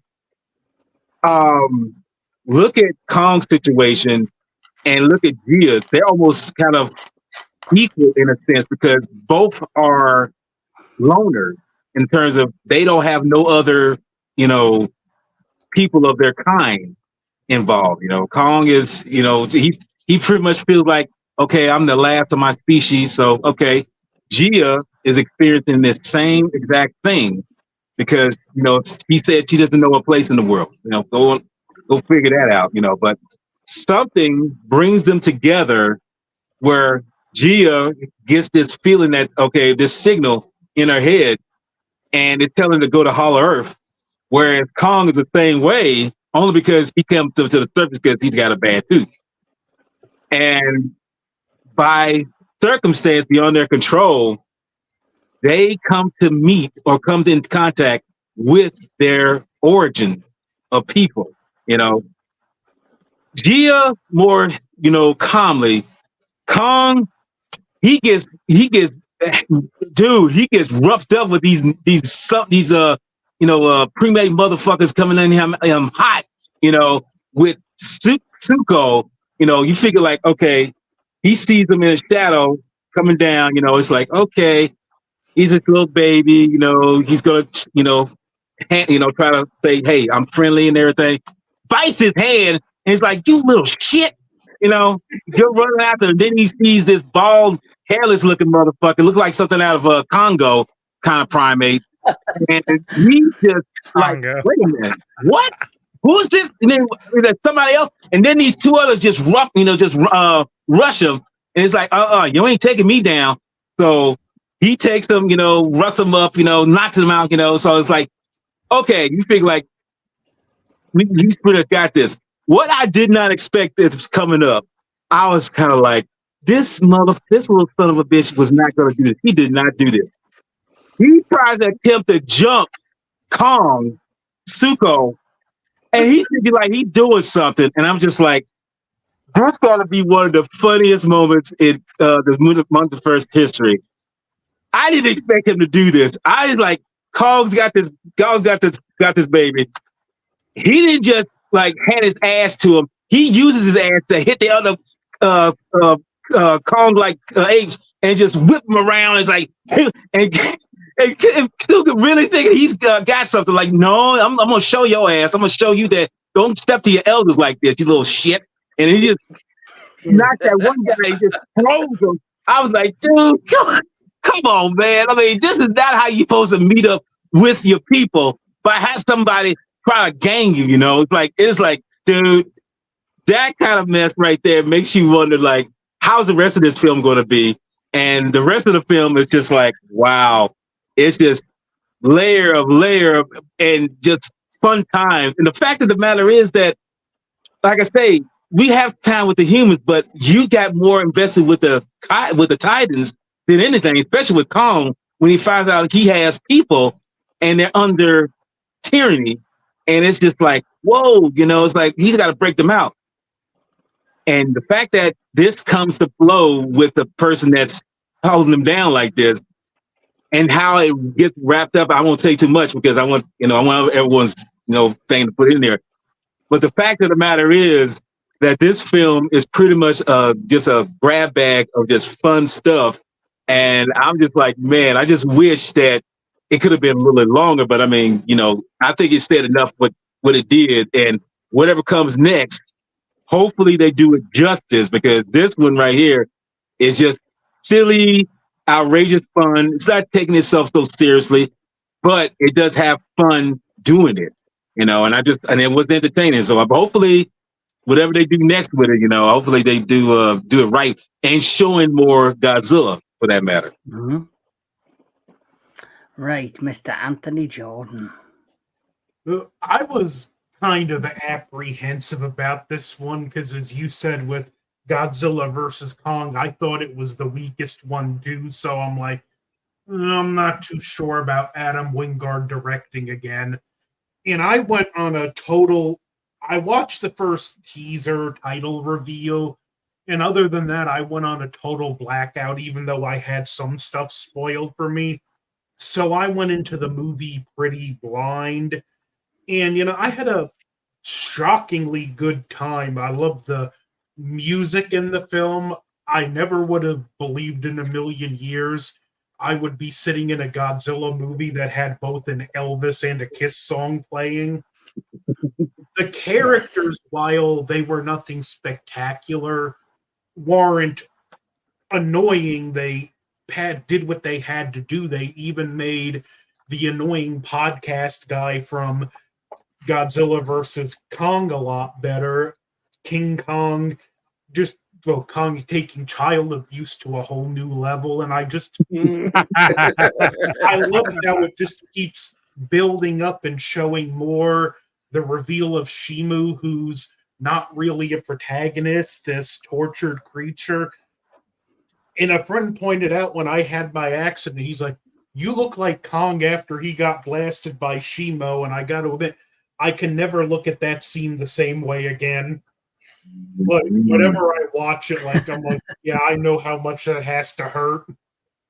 Let's not forget, Anthony, that you hated Godzilla's new design, but yet you ended up buying his figure anyway. Yeah, but keep in mind, as the collector in me, I hate the look of Jason Voorhees from Jason Goes to Hell. But if NECA did a Jason Goes to Hell, Jason Voorhees, I would still get it. Okay, just want to make sure, because I kept hearing a lot of, I can't stand it. Oh, I can't stand it in the Godzilla, in the Nice Sci-Fi Society chat. He still buys one anyway. So I'm like, Anthony, come on, man. Again, come on, bro. It's grown on me a little, but I still don't overly love it. I thought we already had the definitive version of Godzilla, and yeah, I like it more, but I'd still like the old one back. And going back to the characterization, having Mothra back, which was spoiled for me, the fight scene in Egypt, which was basically the fight scene from They Live Again, only instead of put on the glasses, it was, oh, that hurts my arm just looking at that. Only it was getting the hole instead of put on the glasses. I love that even the humans got to play a part when Trapper came in with the ship blasting the music and those electric bird things. And even just the characterization, we did see more subtle characterization in Godzilla, because if you look at how he's fighting Shimu versus how he fights Scar King, he doesn't really bring the same aggression with Shimu. It's like he knows he's not the enemy, where with Scar King, oh, there you are, you big jerk. Got you in my sight now. Well, guess what time it is? It's barbecue time, buddy. And he just goes for the throat. And even at the end, I love how it was a combination of all them that takes it out. Suko destroying the crystal, which frees Shimo. Kong grabbing Scar King after he has Suko. Godzilla like, hey, toss him to me for a second. Let's play catch. Kong throws him. He tail whips him back. Then Godzilla like giving Suko the go-ahead like, yeah, you can kill him. You've earned it. In that scene at the end after they kill him and Godzilla shoots his atomic breath in the air and the clouds disappear, it's probably one of my favorite performances in the film when Shimo and Suko are both looking up and they're like amazed because this is presumably the first time they've ever seen the sky. Like Walter said, it's balanced. It doesn't have the best human stuff, but by far in the Monsterverse, it's done the best job balancing the human and monster aspects into one of the most fun film of the year so far, and one of the most fun films in the Monsterverse. Yes, Mr. J. Cole. I enjoyed the film. Walter kind of stole my thunder with the whole Suko thing. We all feeling each other's thunder lately. I see that. It's a trend here. Yeah. But all in all, Suko was just a little shit. I mean, he really was. I mean, he stepped up at the end though, which made him grow on me a little bit, but he was still a little shit. And then when we were introduced to Scar King, when he first comes up, he's like, and then he stands up like, I'm a wannabe gangster. Thank you. That's yes. That big dog. That oh my god, he looked like a bald-headed red stepchild or something. I was just like, wow, man. But I will say this: he is an evil son of a gun, especially what he did to Shima. I mean, that because I think in the book it goes into more detail about the whole deal between them two and how they become. But Kong takes it somewhat to Scar King until Scar King gets the upper hand. And for a goofy ass orangutan like Titan, it's very agile and does all these somersaults, cartwheels. I'm surprised it did do a tilt the world 180. A meth head. He probably was. But I like the best scene though is when Kong and Godzilla are running. They're running. Kong jumps on Godzilla's back, and like you've shown on the video clip, all of them are jumping, and they're like, best clip of the film. In my yes, that one. Love it. And I bet you anything there's at least like 10,000 people that died in Rio. At least. I think over 1 million. It'll be over 1 million. Probably. But it was a good fight. Scar King took it to Kong with the help of Shimo, and then the little shit comes in to save the day, does a spinorama axe chop, and then like Anthony said, playing catch. Here, Zilla. Tail swipe. Kong catches him, and then Shimo blasts the blast. Kong looks at him and, now you're dead, motherfucker. And just boom, smashes him to pieces. I have one thing that's a negative. I don't think it should have been Kong that killed Scar King. It should have been Shimo. I know Shimo freezed him. I think she should have got the final death blow, because I know you see you have like tugs of war with Godzilla, but you didn't actually really see her in like full fight mode. There's more Kong and Scar King. It would have been nice if she froze him, she walked up to him and she bit his head off or something, or she turned that tail around and just smashed him into smithereens for all the years of being imprisoned. Yeah, but you know what? I don't think that was her mannerism. Like, when you look at her at the end there, when finally Kong, after Zuko destroys the amulet, like, she does this like quick take looking at Godzilla, then looking at him, and then realizes, okay, I'm free now. I can kind of like give him a hand. But I don't think her demeanor as a creature was very aggressive. Like, she seemed very soft hearted even towards the end. Yeah, like Kong was like very like treating her like a pet, but not in the way that Scar King was. Scar King was like more of an enslavement, but with Kong it was more like, hey, you're my buddy, you're hanging out with me. But she's very kind-hearted creature. Yep. Mr. Sci-Fi Sentry. Well, I want to take go off of what Anubis said, and that's like Shimu doesn't look evil. She just looks like she keeps to herself. She she wants to be left alone. She wants to live her own life in peace. She's like a big horse or big cow that'll either beat the shit out of you, kill you, or freeze you. So it's like, but yeah, I want to go off of that. But it's a great film, man. And again, even though Godzilla took a back seat, I still loved how they made Kong again. This time, Kong is in a much more dangerous situation, living in the Hollow Earth. His battles are getting tougher. He's getting older. He's more battle worn. He's more battle tested. He's got more experience. He's freaking learning how to really use his head. He's setting up weapons. He's setting up traps.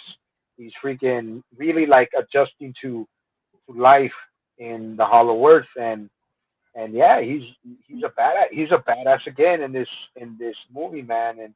And the human characters more balanced, a lot more easier to digest, a lot more easier to accept, a lot more easier to just like follow more. Even Bernie, and I mean, we still got to get your little comic relief with what's his name, the little Russian guy. What was his name? I forgot.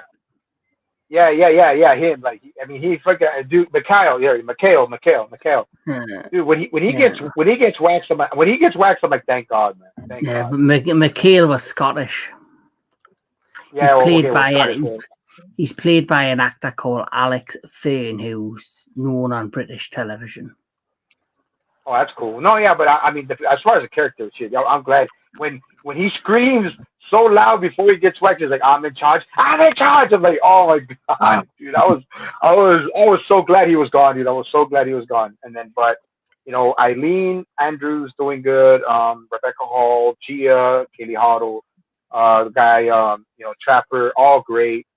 Godzilla, being really just like, I don't think he was really being really sinister. I just think he was fed up with how these other Titans were just not not listening or not acknowledging him as being the alpha, and them, being on his or him, them just being out of control. And that's what I think. Stands I don't. on that. Yeah, like that's what I'm saying. Like it's just, Scylla looked way bigger, way stronger than she looked in Godzilla King of the Monsters, and shit when they showed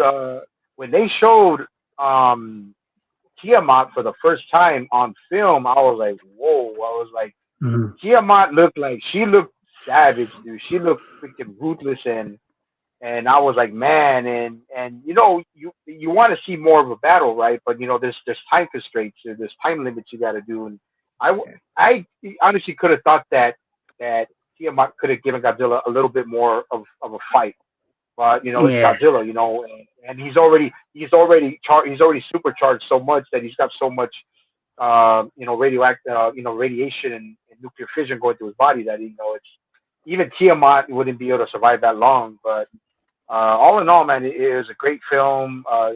Suko, Kong knocking out a motherfucker trying to be hard, and just goes, "Nigga, shut up!" Just fucking like it's just fucking like, and the battle, the Scar King. Yeah, the Scar King I wasn't impressed. I'm not gonna lie.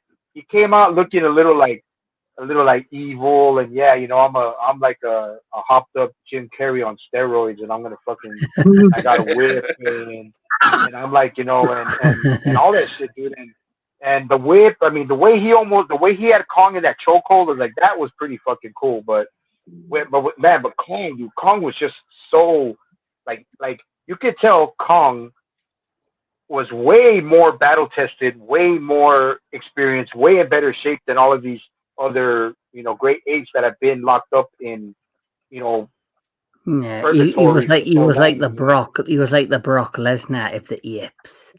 He was proper jacked and twice the size of half the apes you saw. The only apes I saw in the ape lair in Scar King's Fire Lair, who I thought might have been, be able to match him, were the two guards that were standing at the door, like the doorway where Scar King was on the throne, and they were standing either side of like that arch doorway before he walked out. They looked muscular and tough. They were the only two I seen, but you didn't actually see them do much. Yeah, well, that's what I'm saying. But I mean, that's what I mean. And then meeting Shimu, I mean, that's a great point, Kevin. And meeting Shimu, Shimu's sheer size and just the way she came out, the way they introduced her in the chains and all that. That's like even Kong was like oh shit, like Godzilla who? Like he totally forgot about Godzilla when she saw Shimu, how powerful and how big she was, and yeah, that's the story. It's tragic for Shimu, but she gets her redemption at the end. Suko grew on me really quick. They showed Doug. Kong even hangs out with Doug, and Kong hasn't. I'm surprised why didn't Kong kill Doug when he always could have killed Doug? He didn't get a chance to kill Doug because he probably knows Doug is around. He's I'll give you scraps and stuff so you can leave me alone. But they showed Doug, and Doug was huge. And when I saw him, I was like, damn, I don't remember Doug being that big. And when they saw him I figured what it was Doug is like an alarm when he's sleeping in case another predator shows up. Yeah, well, that's what I'm saying. But I don't so I don't want to take up everything. I want to get to Anubis too. But yeah, it's the battle was great in Rio de Janeiro. Mothra. Thank you, Mothra. We got Mothra and Gia. The story of the Iwi in the Hollow Earth. Just Mothra being reformed, and then when she goes to Godzilla, when she actually has to literally stop Godzilla from killing Kong, and Godzilla finally listens to her. He stares at Gia, and then Mothra's telling Godzilla that this you're not thinking straight. Kong is not the enemy. Yeah, he didn't invade your territory. Listen, stop being a destroyer and start listening. And that's where I got emotional. I'm not gonna lie. A tear when it came out, and then it went right back in when I saw that. But it was just amazing to have Mothra back, and like Godzilla actually that look like I think it was I don't know who said it, but the fact that and it might have been Anubis or I don't know who said it, but Godzilla had more. That's the most focus Godzilla had throughout the whole film when he looked at Mothra Yes. and Mothra's telling him, you need to help Kong, we need to help the Iwi, we need to help them under there Hmm. in in the Hollow Earth. And Kong, that's the straightest face I've ever seen on Godzilla, besides Yes. the other films. But that's the most like how do you say it? That's the most focused, relaxed, chill Godzilla that I ever saw. And that's why and then the battle was great. Shimu getting her redemption, and dude, even if Kong didn't crush the Scar King was gonna die. Just by being frozen, like he could have rather died a frozen, a horrible, agonizing death. But I think Kong made it mercy. But I'm just Yeah, he saying would that. have. But I'll leave it there. He would have died of frostbite. Yeah, and then Shimu, and Anubis said, Shimu, Kong rubbing Shimu under her head, and then petting her. That was great. And then Zuko holding the axe and everything. That was great, man. That was great. Yes. Finally, Mr. DJ Anubis. Well, kind of like Anthony, I was dreading going into this film initially. Like, I was like, because, they revealed that there was going to be another ape of sorts with Scar King. And I was like, why more monkeys? Why more monkeys? We don't need that. But, as things started to come out, this is one of the things that Walter complains about, which I kind of understand. They start releasing either toys or like people start bringing up, like I know one guy did a video where he showed Shimu and then had to take it down because like somebody complained about it.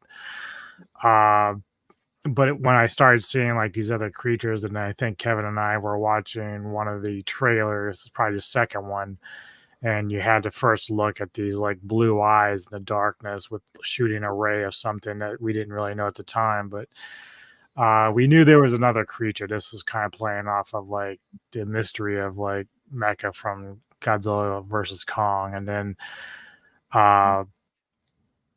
then the best thing too was when Neko and I went to watch it, like when Gia first comes across the stone with the Mothra symbol on it, and we just I was like, I told her, I said, if Mothra shows up, I'm gonna lose my shit.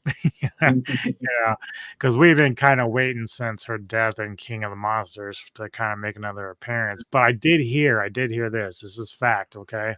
Mm-hmm. When Vanguard went to audition and talk to Kaiju to work on the film, Rodan and Mothra showed up, and the reason why Mothra got it is because she beat his ass in King of the Monsters. So that's how she got the nod to come back and make an appearance. I just want that behind the scenes note to be put in there,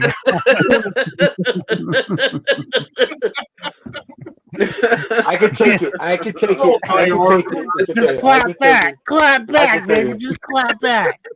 I can take it. I can take it. But yeah, the story was good. Like when I went in, I wasn't sure how I was going to come out feeling about it, but both Neko and I, when we left the theater, like were overjoyed with how fucking great the film was. Like, and I enjoyed it more than Godzilla versus Kong. Kong gave me what I wanted, but this one gave me like a whole new story, a lot of new creatures. Shimu is amazing creature, and I'm actually really glad that they made her a neutral type of monster that wasn't like, because having her just a villain would have been okay, but I think it was better the way that it worked out, because you kind of like said, oh, this is a new monster I really like. She's kind of kind-hearted, good guy. I'm not sure if she's so much of an Earth protector, but she's a very cool creature. And so like I kind of like that twist with using her as being enslaved by fucking punk ass Scar King, who is a pussy because he needs to have that, because really Kong was getting the better of him before he brought Shimu out. And so like I'm pretty sure that Kong would have beat his ass with his own fucking whip at some point if that not happened. Suko, you know, I mean, he turned out better than I thought he would. I really, the trailer kind of like leads you to believe that we're going to have some dumb sidekick that I just didn't want to care about. But in the end, he kind of became like an instrumental part of the film, Actually growing. made him quite interesting and likable by film's end. Right. And you know, especially because he lost like one of his parents or whatever when Scar King threw him in the lava and shit. But yeah, you know, so I don't know, man, like it turned out way better than I thought, and you guys all nailed it when you said that this is the best one where balance is in, like the characters versus kaiju. It's all there. The story's still not like deep or anything, but at least it's giving you something more than what we've seen up until this point. Yes. Well, my thoughts on the film are as followed.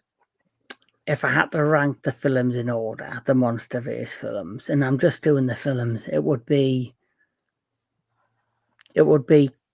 probably this is now my number one, then King of the Monsters 2014, and then Skull Island. And I What love about this Godzilla because versus Kong? oh god, so it would be JXK, King of the Monsters 2014, then it would be Skull Island, then JVK. And I just, like you've mentioned, I love the fact it balanced everything. I love the human plot. There were people, when you read some of the reviews, said it didn't have a human plot. It had a great human plot. It was about Gia finding her home, finding her ancestry. Godzilla had a semi-plot. He had to evolve to defeat the bad guys. Scar King wasn't the villain I wanted him to be, but he's more of a thinking villain than a menacing villain.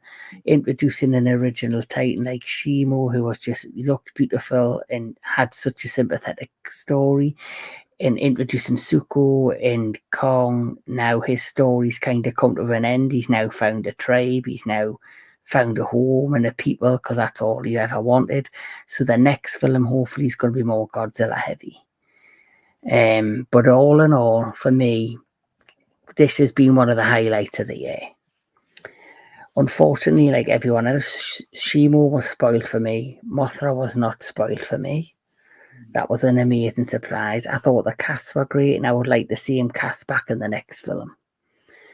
But all in all, JXK is probably the best for me of all of the Monsterverse films outside of King of the Monsters, because it had the perfect balance of everything that we want in a Monsterverse film, a Kaiju film, a Godzilla film. So we'll just touch on the last, few minutes that's already been announced today, that on the 26th of March 2027, the next Monsterverse film is coming. So just a quick, fire round. What would you like to see in the next film? We'll start with Mr. Walter Ross. Oh boy, that's a tough one, man. They're going to be focusing on. I mean, because I heard Adam Winsgard said this is going to be more Godzilla's story. I'll be honest with you, and I mean, I've already said this. They've been mentioning something about like Destroyer or even Space Godzilla, but me personally, if they chose to go down this road, because they had it kind of hinted on the in Rome on the wall, that little painting with Godzilla eating a pizza, something about punch, punch, punch. If they can introduce one of my favorite kaiju, which has never been seen in any other form, Jet Jaguar, and if they were to do that, maybe, who's to say they can't bring up the fact that, because there's still places in Hollow Earth they have not charted yet. What if they discover this? Because I think we brought this up, didn't we, Sci-Fi or Anthony, about what if we had a balance of the Mu Empire or Syntopia coming into play, and what if, yes, both of them in there, and Megalon, or even Mando was to come into play, if that came into play, I wouldn't mind seeing this kind of a perspective in that. I mean, it has to be a balanced thing. I mean, I don't know if they'll be able to do it, which they could if they do it right, if they write it well. But I would love to see some iteration with that for the next. But who's to say they can or won't do that? I mean, they're probably gonna make up their own, kaiju design and whatever, and that's okay. But I wouldn't mind seeing a hint or at least the appearance of those particular kaijus in this. I mean, the next iteration, because that would be kind of awesome. Because they got 3 years, so hopefully they do something genuine, and that's something that appeal to all of us in some kind of way, and all to the fans. Anthony Jordan. Well, I know they mentioned about doing for Godzilla what they did for Kong. I don't know what the thread I want, but I kind of thought about what the story I would tell is. And in the Hollow Earth, either Kong or Suka 1 finds this egg. It hatches, and it's a baby of Godzilla's species. I know you can have some fun stuff like Suko aggravating the baby Godzilla, then getting blasted with the heat ray, or Kong just scolding him. And part of the threat comes to whatever the new Alpha Titan is, like it wants to target the baby, and you have Kong who, I may not like Godzilla, but I'm not alone anymore. I know what it's like. He should have one of his species with him, so he brings it to the surface to give to Godzilla, and then you can have the fight with whatever this new threat is trying to kill the baby. And you can even have a throwback to Godzilla versus Mechagodzilla 2, where the humans are trying to get the little Godzilla to leave and go with Godzilla. Only this is Kong, encouraging the little Godzilla, look, I love you too, little man, but that's your daddy. That's who you need to go with. Interesting. I had a similar idea when Alan Wynyard mentioned he was the next film, Godzilla. I'm sure I said wouldn't be alone, and he also said he was inspired story-wise with Godzilla versus Destroyer, and I don't think he was hinting at bringing Destroyer in, but the relationship between Godzilla and Godzilla Jr. That's what I thought he was hinting at. So I think Anthony Jordan's onto something there. J. Cole. Oh man, it's kind of a tough one because they've had so many Easter eggs in these films with other kaiju like Destroyer and Space Godzilla. Honestly, I wouldn't mind seeing either one of those two. Heck, I wouldn't even mind seeing Violente. I mean, they could bring her in.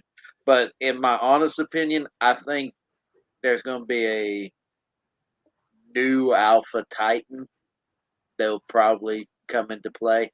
Because unless they're able to get the rights to another Toho monster, I think they're just going to create something similar to a Destroyer type situation, in my opinion. Sci-fi. Shit, man.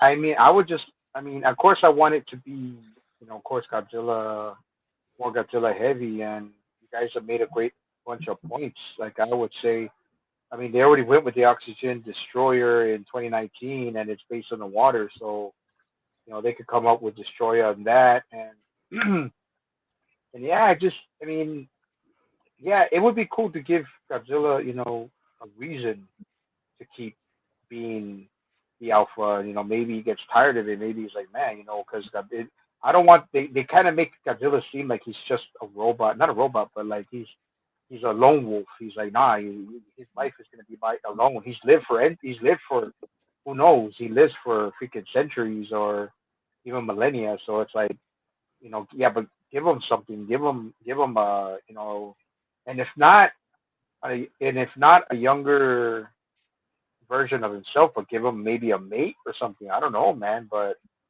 it's just hard to come up with that because honestly, man, if the Monsterverse were to end right now, I'll be happy. Mhm. Like I would just be happy that it's done with because I think they're just like I said, like you said, Kevin, they're they're milking the soggy fucking The milk on blistered the up tit. porn that titty. Yeah, they're sucking the shit out that titty, bro, and they're just sucking blood and dust, bro. And Mhm. that's what I'm saying. Like it's, Mhm. I just think they should really just like end it. But if it's Godzilla heavy, I don't know, because I mean, yeah, a lot of us have good takes, but I don't think they usually run with them. But it's, I don't know, Mhm. man. I mean, I would just say Godzilla has to really, they have to really find a major threat now to make Godzilla get to that point where he has to really like, okay, well, I've already powered up to my maximum level, and what else can I get? How much stronger can? What do I need to do now? What kind of story can it come up with? Bring in Destroy or Biollante? I think it's too late for that because I think they're too late for Biollante. Like Walter said, there's still room for extraterrestrials, but they already did that with Ghidorah. And I don't, Toho's gonna fucking milk Legendary and the U.S. dry when it comes to acquiring new licenses for other kaiju's from Toho at all. So I don't know, man. I mean, it's the world. I can only see from there. I'm just gonna go in it blind. I don't really want to speculate nothing. I just want to see what happens now because I really think it should just end.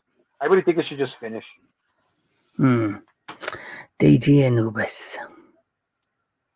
Well, I think there's a various different possibilities. I kind of agree with Sentry though, because with Biollante, which I would have liked in this last film, even though it turned out very well, it made the most sense to kind of go that direction. However, having seen -1 and the end of that, that would be a great setup for Biollante if they choose to go that route with that particular, universe. But in the Monsterverse, there's 4 possibilities here for me. The first one would be if they're going to continue going on, like if they've got the green light to keep going with this as long as they can, which is possible because Marvel's been kicking shit out left and right, good and bad. I would go with maybe Godzilla versus Gigan, because since it was kind of in the artwork for the book that they had at one point, that could be a possibility. If they do that, then I would also like to see, and we've talked about this before, I'd love to see origin stories for both Rodan and Mothra. I'd like to see movies based upon those particular characters.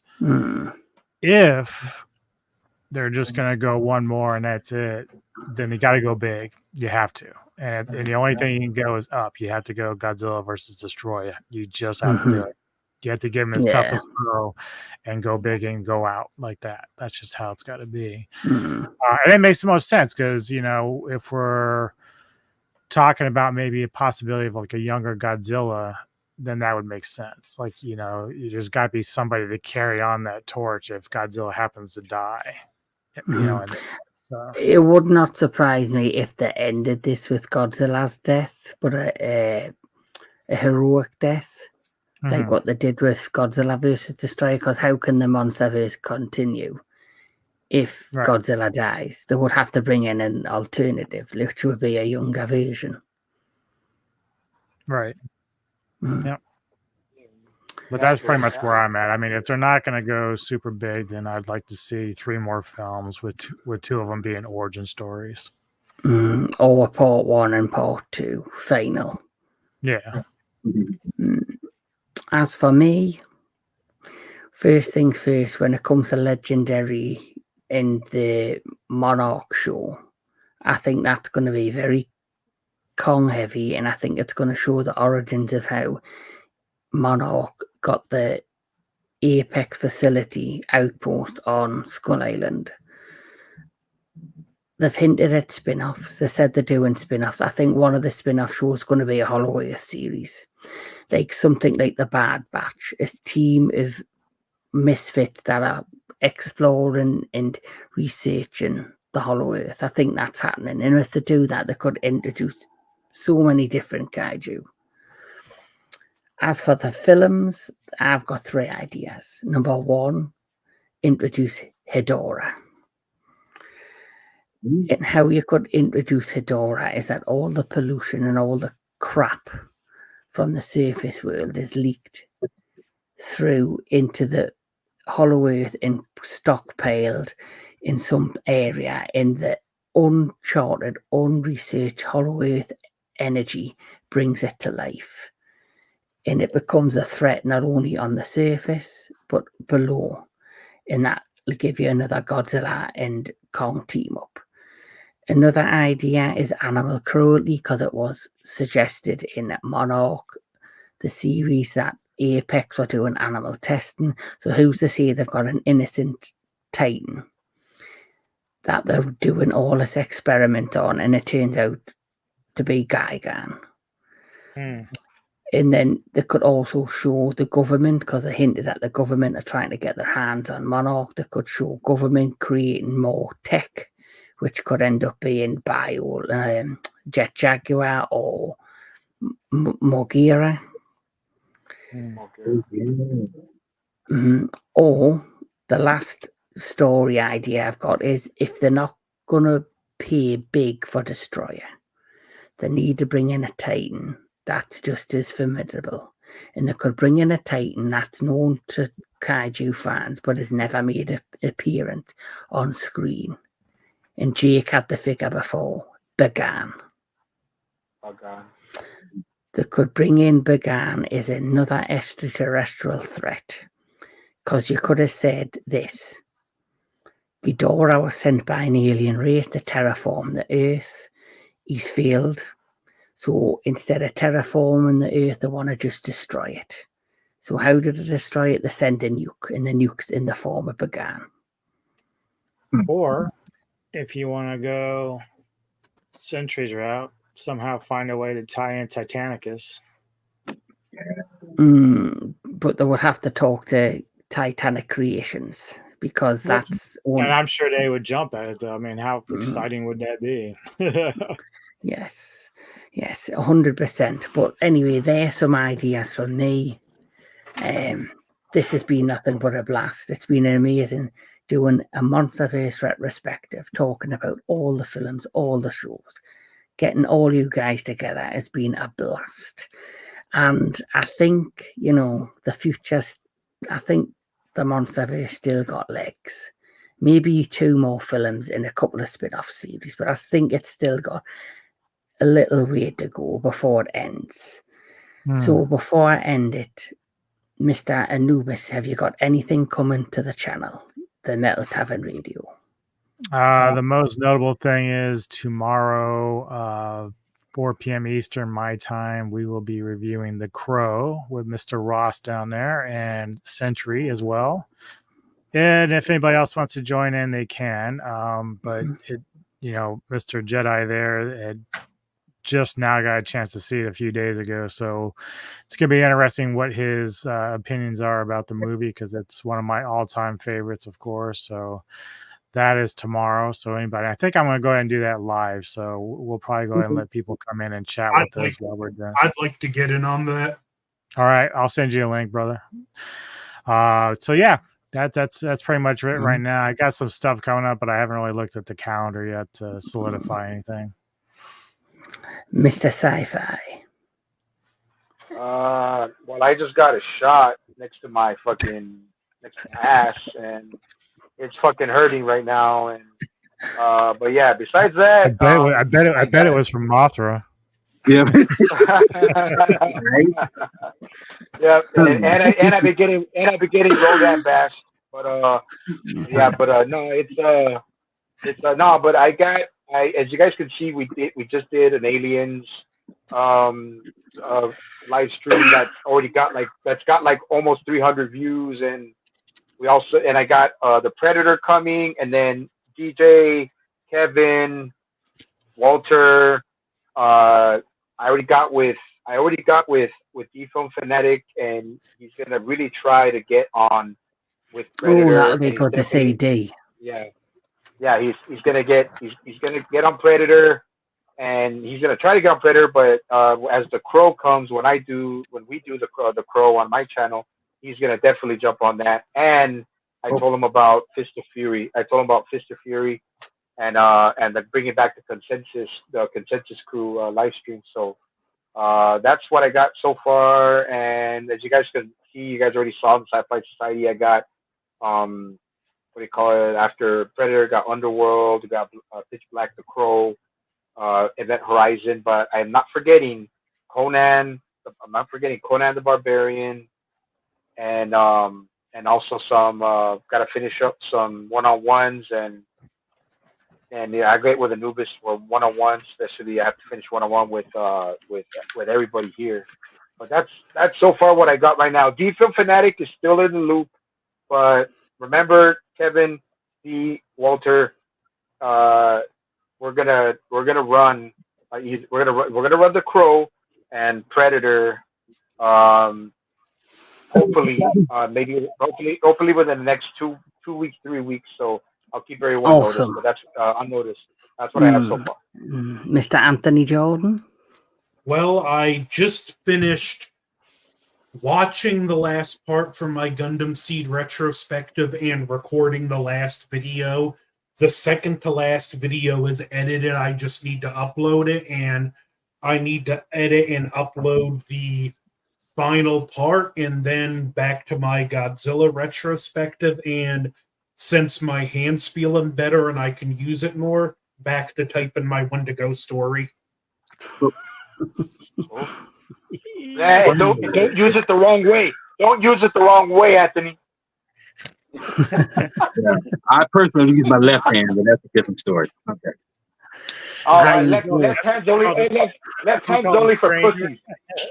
Left-handed is only for pussies. Yeah. Okay. So, Mr. Jedi Granville, do you have anything coming up? I actually do. Since because surprisingly, I've been so busy at work, I haven't had anything to do. But I do have something in the mix where I'm going to discuss documentaries and certain ones that I have, and I got one coming eventually about which we talked about earlier, aliens.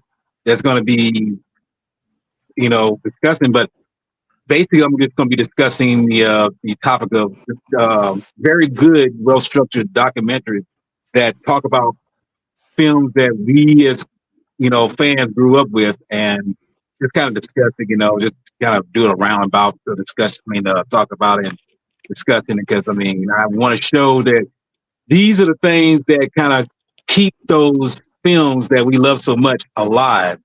To see the behind the scenes of why did these films get made and why did they still test the time anyway, So, and like I say, Aliens is one of them, So that'll be and like I say, it's a future project, but it's coming eventually.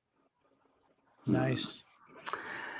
All right. Well, coming up with me, I'm going to do a Bad Boys Ride or Die review tomorrow, too, because I did get to see it. I'm going to do a couple of trailer reactions, and I've had such a blast doing this. I really have. But I think we'll probably end up having to do it again, because I've made the decision that we're going to do this. Oh. Okay. But we're going to do it in part 1 and part 2. And of course, Mr. J. Cole can always join me for that. But this has been a blast. It's been great fun talking all things Monsterverse with my people, with my good friends. I hope if, people who watch this, they've enjoyed it and they've enjoyed the laughs most of all, and they can see the camaraderie and, the fun that we have as a group. But, I think, like I say, the Monsterverse has still got a few legs left to go. But it's been fun. The Monsterverse, it's brought a new wide screen, a wide, burst to Godzilla, Kaiju, Toho, Gamera's coming back. We had the Troll off Netflix. There's so much coming thanks to the Monsterverse in Godzilla that kind of give a new, fresh energy to the kaiju genre. But, you know, from me amazing guests, we've all had a blast. Keep on enjoying your movies, keep on enjoying your television, keep on enjoying all things entertainment, but most of all, keep on enjoying the Monsterverse and keep on enjoying and keeping the kaiju goodness alive. And Rodan's still the best monster there is. Best kneeler there is. Rodan Let's hate be video honest. coming. Let's be honest, the best kaiju out there is Gabara.